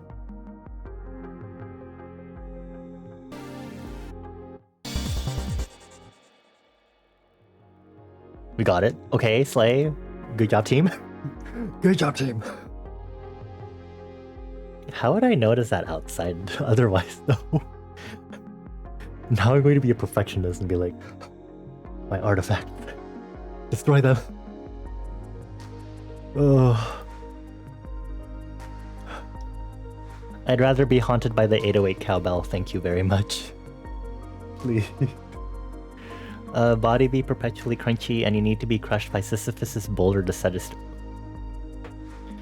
Do we have any big-thighed people in chat? I need to employ your services to crush. We will be opening applications soon.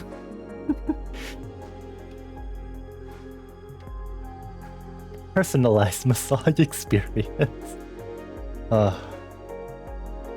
let's listen to how this sounds so far then. I'm gonna turn my volume down.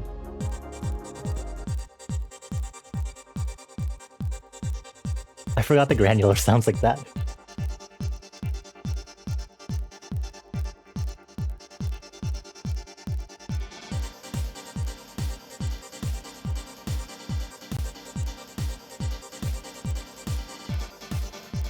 What if I didn't have the piano?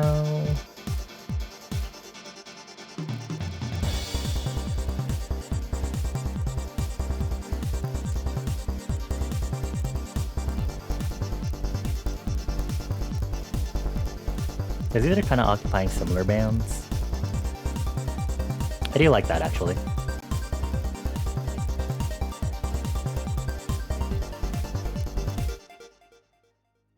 What if I put this an octave higher? Hold on, hold on, hold on. Wait, checking OBS for artifact.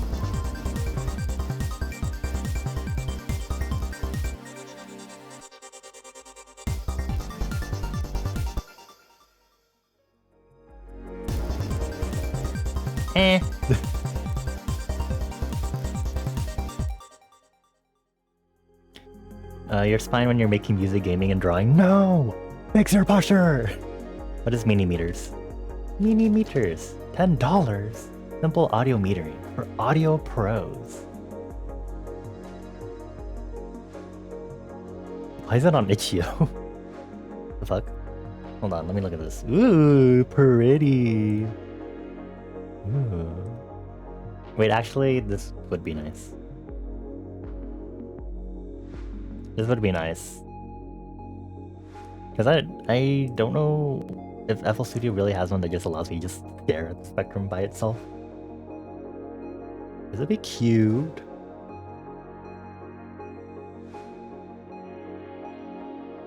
Would this allow me to see those artifacts? Hold on, I'm gonna...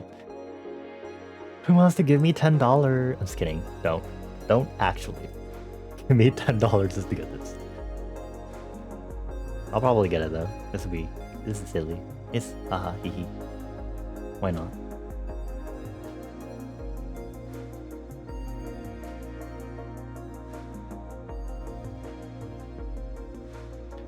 FL does have a spectralizer, but it's fucky. Oh, I'm seeing artifacts. Besties, go. Okay, is it on Kepler again? It is. Is it? It's specifically whenever I'm using this. I should maybe I should let's try using this. Okay, so what's the threshold on this set to? It's negative 9.1. Let's try using the low frequency bypass on this maybe. Actually no, that's low frequency. Sorry, I thought that was sound. JK, JK, JK. Why is it? Okay, what if I press stop? No. Okay.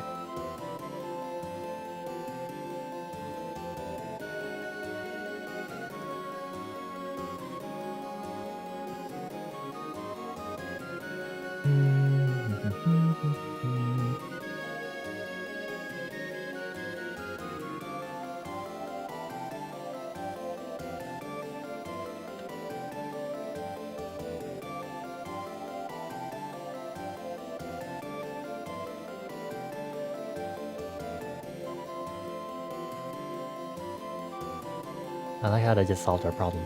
Does that fully solve the problem? Me looking at this like, does this work?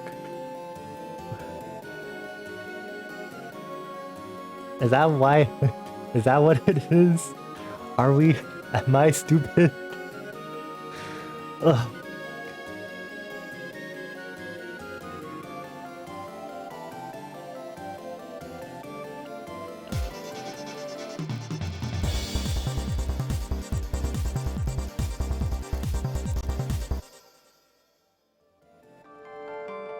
And if I turn this one off.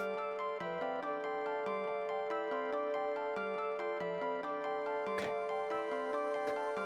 Are we kind of stupid? I now know how to use the noise gate and FL limiter. Yay! Oh, Lord Almighty.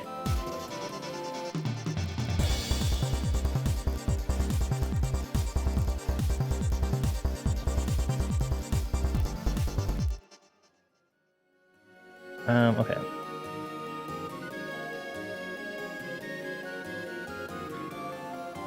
I shouldn't put an EQ to automate on the master.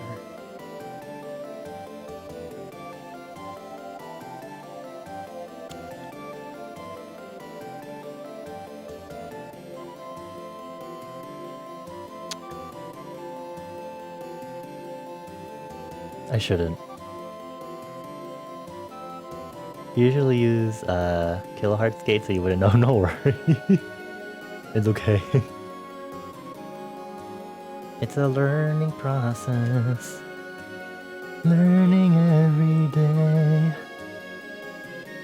Sorry, I'm gonna be stinky and do a separate bus for this because I will not do this to myself. And I'll just EQ that. That way I'm not EQing the master. For an arrangement effect, because I should not be doing that.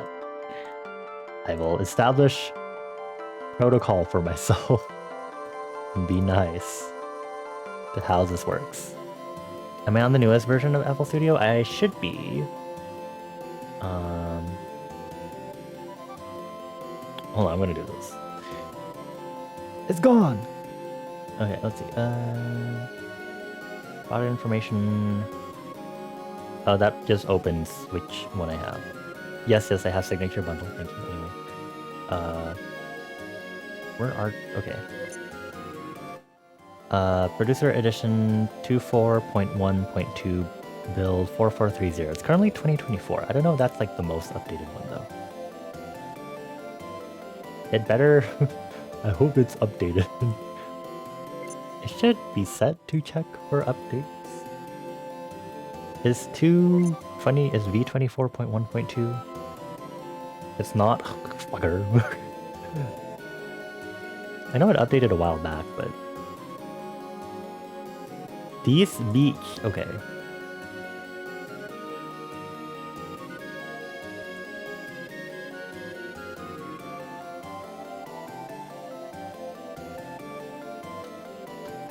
How to update?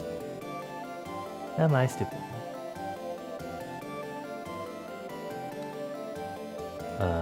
You can use the installer to install the latest version, which will install over the existing installation. Can you not get it from the... Whatever. Okay. Welcome back. Can I add a mixer channel? What do you mean add a mixer channel? Oh, as in go past 125?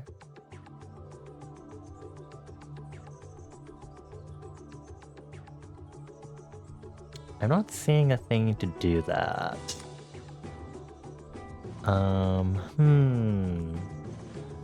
not updated, okay. Not that I necessarily need that, but you know.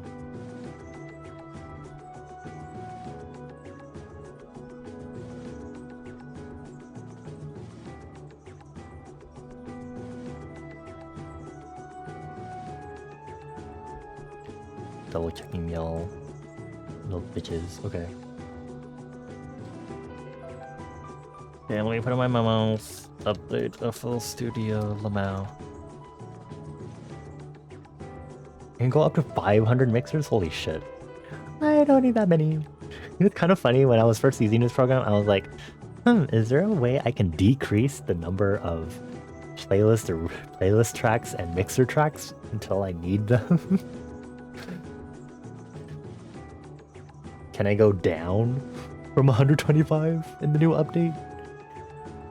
I'd be very grateful if I could. What am I doing on this EQ? Do this. You can go. That's a blessing.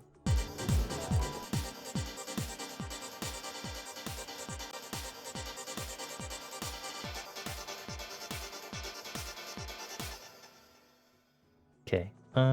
You go up here. Tools last tweaked. Formation, thank you. That is actually the wrong one. Sorry. T. There we go. Awesome. Okay. Yeah, we're gonna actually. I should start coloring in the automation colors correctly. Base cut. High pass. Go. Color. Okay. What am I doing?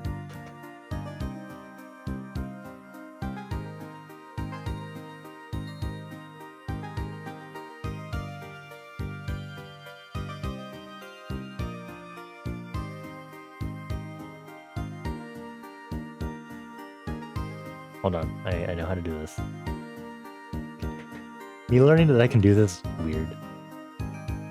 I should have modulated the mix of the EQ, wait. Okay.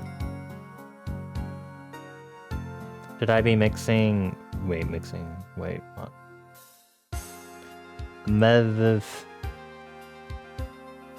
Should I be directly modulating this?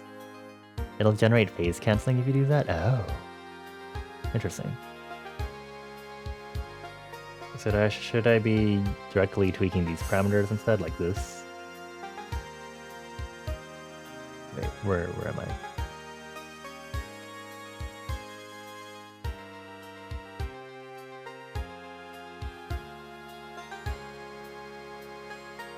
Let's see. Mute solo. Don't do that. Modulate a high pass filter? Okay. Hold on. We got this, besties. We're so smart.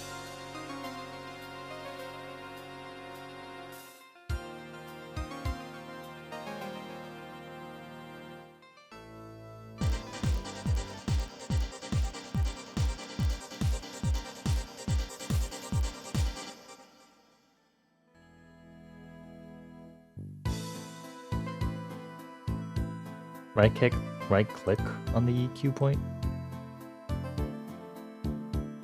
High pass. Oh wow. It's a high pass. I didn't do that.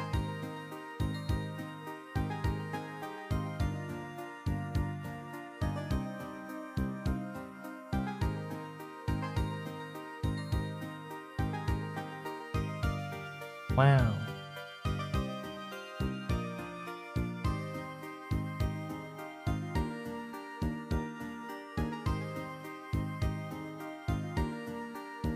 Whoa, steepness. Whoa. Whoa. Whoa. 2. Key. Okay.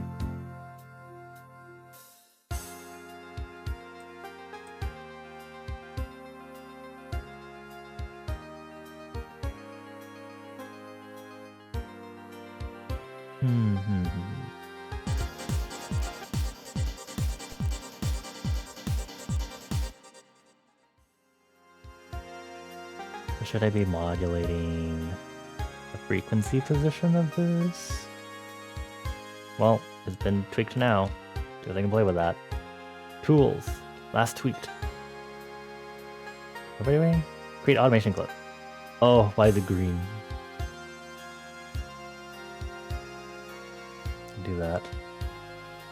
Okay, hold on. Where?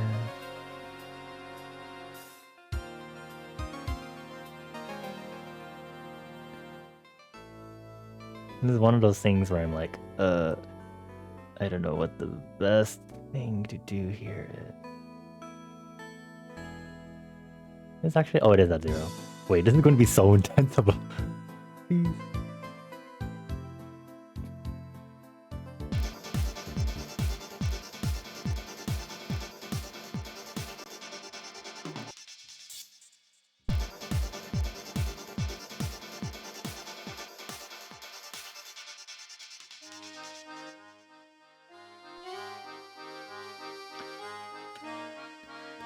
Since it's FL stock plugin, I could just right click on the knob and modulate it. Yeah, I know. I'm just trying to get it more into my brain that I can go to tools last tweaked. Since I've had some other ones where I can't do the right click thing to modulate it directly, and I'm just like, okay, I'm going to memorize the stupid hotkey or the stupid menu option for it.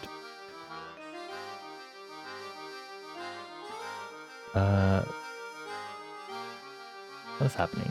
What is happening in Minecraft?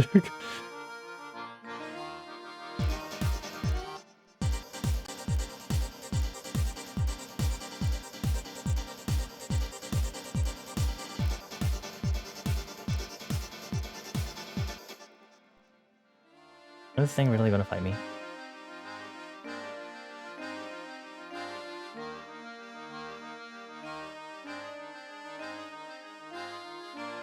Okay, fine, we'll do it this way. Delete and change this to a doobly-doo-dah. Everything's fine. Double curve, thank you.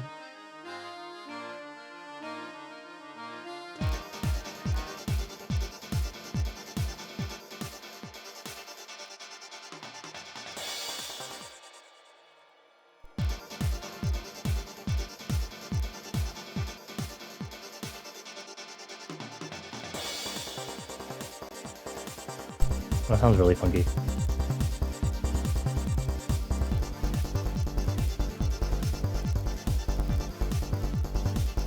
App. You're working with me before. I can just do that. Just so you know, I don't make my my modulation automations like this.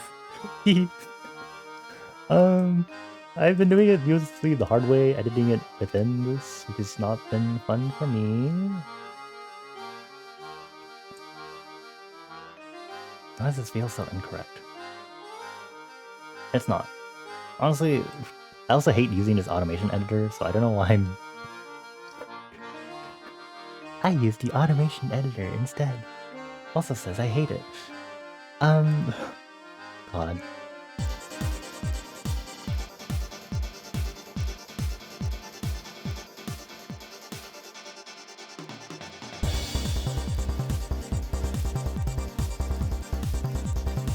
Okay, let's see.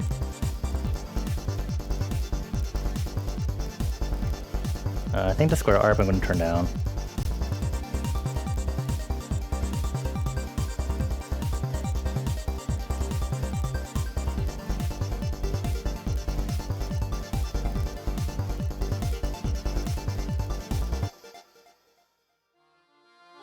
Let's staring at my OBS spectralizer. Staring at you. Be good, be calm.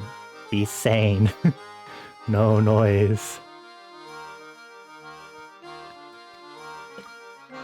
Very VGM? Yeah. I can't help it. I put a cord through the granulizer and I was like, this sounds great. Sounds like sci-fi. And now it's just going to sound like that. And I happen to be very good at that. For reasons that are known. I was going to say reasons that are not known. No, we know the reasons. Hee hee hee hoo hoo. I don't know if there's anything else I want to add. We've also hit our 4 hours of stream, and usually that's around when I end. I feel like I did a good amount of learning though with this though, in regards to learning how to better chain plugins more properly and stuff. And also just playing around with how granular synthesis makes things sound.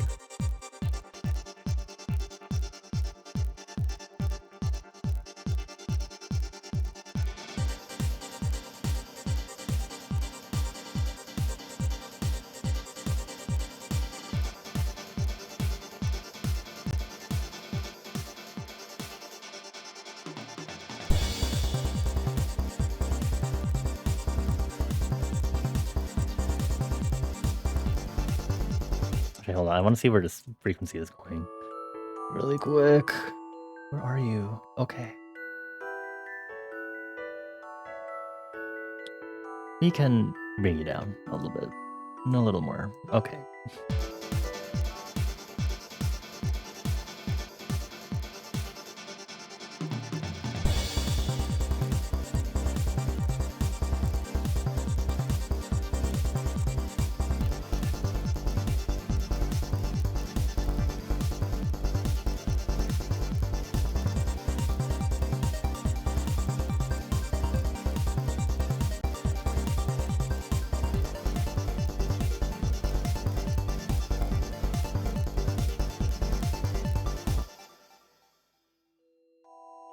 This feels like it needs a B section. B section A. This is where I introduce a proper lead melody. How would I introduce a proper lead melody on this? This feels more ambient without needing more ambient, does not want a lead melody. So I guess I would pull a fucking... Oh hey, Hanti's on sale. Sorry, I got distracted by an email for the Steam Spring sale. Anyway, hold on. I'm just thought of something that is also going to distract me. Stacy is about to have her comeback, and it's Tuesday, but I'm pretty sure that means midnight-ish right now. That's done 20 minutes! Okay. I think I should wrap up stream.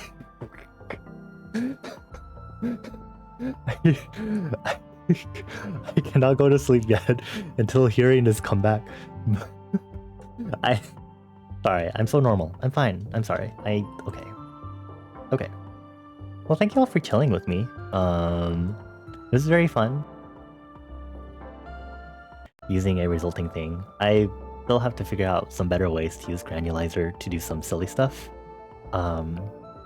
But I had some fun. I'm really actually happy that I got to do a lot more learning. Thank you, Cremaset, especially.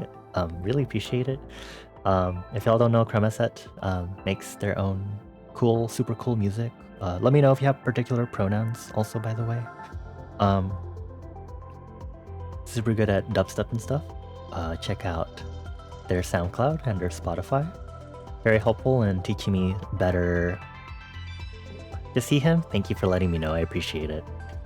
Please check him out. I'm trying to think of the word. Better principle? Hold on. Define.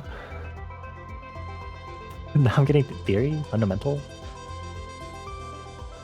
Rule, regulation, ordinance, pronouncement, mandate, command, dictate, proclamation, guideline, synonym to guideline, recommendation, regulation, direction, instruction, advice. Well, it's advice, standard,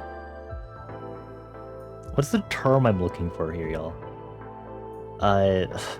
Fuck. Better insert word here for making sure I handle my mixing chain properly. For lack of better wording. I appreciate it. It's always nice. I've never really been able to figure out where to get like really specific advice for this sort of thing, especially when I was learning LMMS. They're very helpful to get some good advice and stuff. Now I feel a lot more in the know. Etiquette? Better etiquette? Anyway, I'm sure you understand what I mean. But yeah, let's go ahead and jump back over to our front lobby for now. Go away, projector screen. Because I gotta prepare for this comeback. I'm so excited. I'm so excited for Eurodance / house era for Stacy. Oh my god. Okay.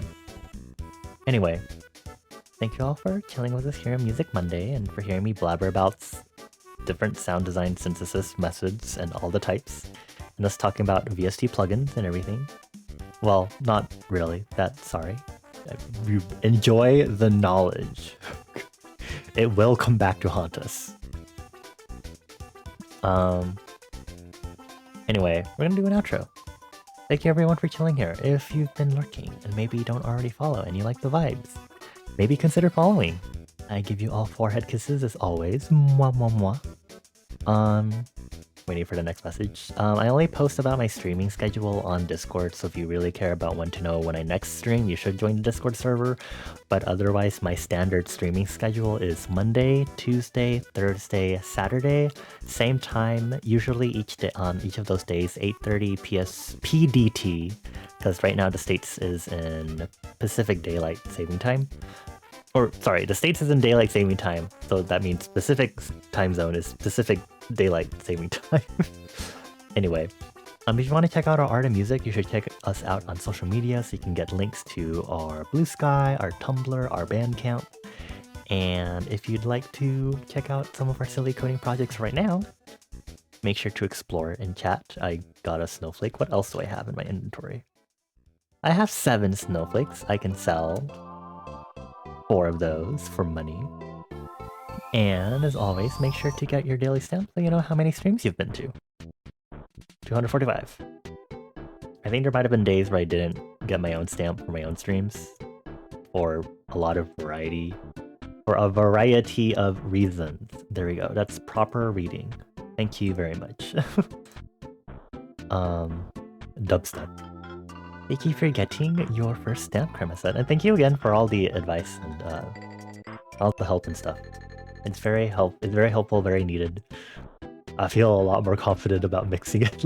All of a sudden now, I know what I'm doing, and I feel a lot more confident using FL Studio now that I've gotten to forcefully navigate some of the plugins that I have yet to touch too. Yahoo! Yahoo! Progress. Now I just have to eventually touch Citrus a little more. Okay. Anyway, let's get this raiding out. I usually raid the peeps that I usually follow, so not necessarily coherent to what I've been streaming, just for reference.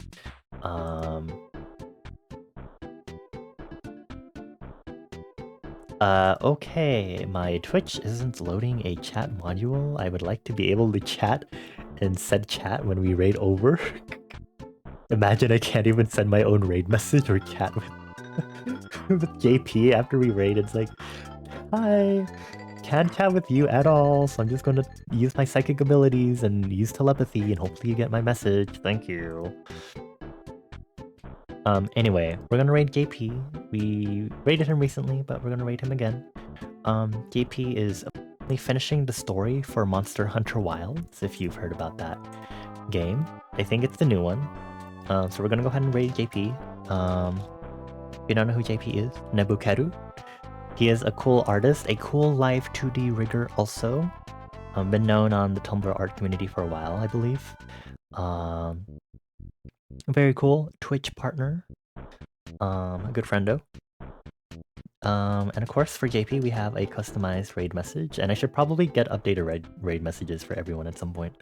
I think it's been a hot while. Because I think my chatbot is almost as old as I've been streaming as Bonnie, as far as I know. So if you have a subscription, I would really appreciate it if you could put a sub emote of mine, any kind, at the end of that raid message. If you don't have a subscription, you can still get one of my sub emotes used temporarily across Twitch for 1 day, 24 hours. If you go into power-ups and rewards and scroll down a bit, you can choose an emote to unlock for 80 channel points, all dark or dark matter, whatever you want to call it. Well, let's go ahead and say hi to JP, give him lots of love, some care. Let me go ahead and get this raid started.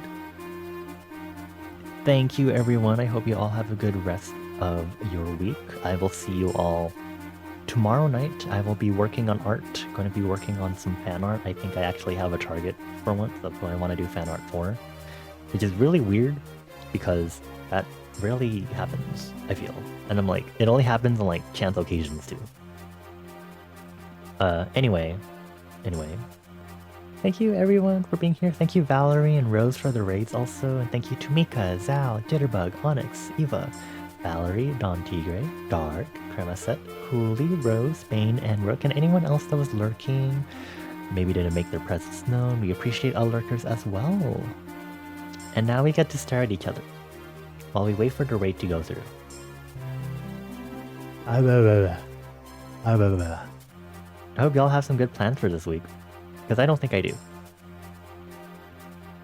What should I eat for lunch? Actually, I've been wanting to get dokboki, because I was watching some dokboki videos, I think, last weekend. I really shouldn't get spicy just for the sake of my stomach. But maybe I should do jajang dokboki. Yes, I am a bulldog enjoyer. I haven't had it in a hot bit because I'm trying to be nicer to my stomach because of acid reflux, but I love eating bulldog. I used to eat it every weekend.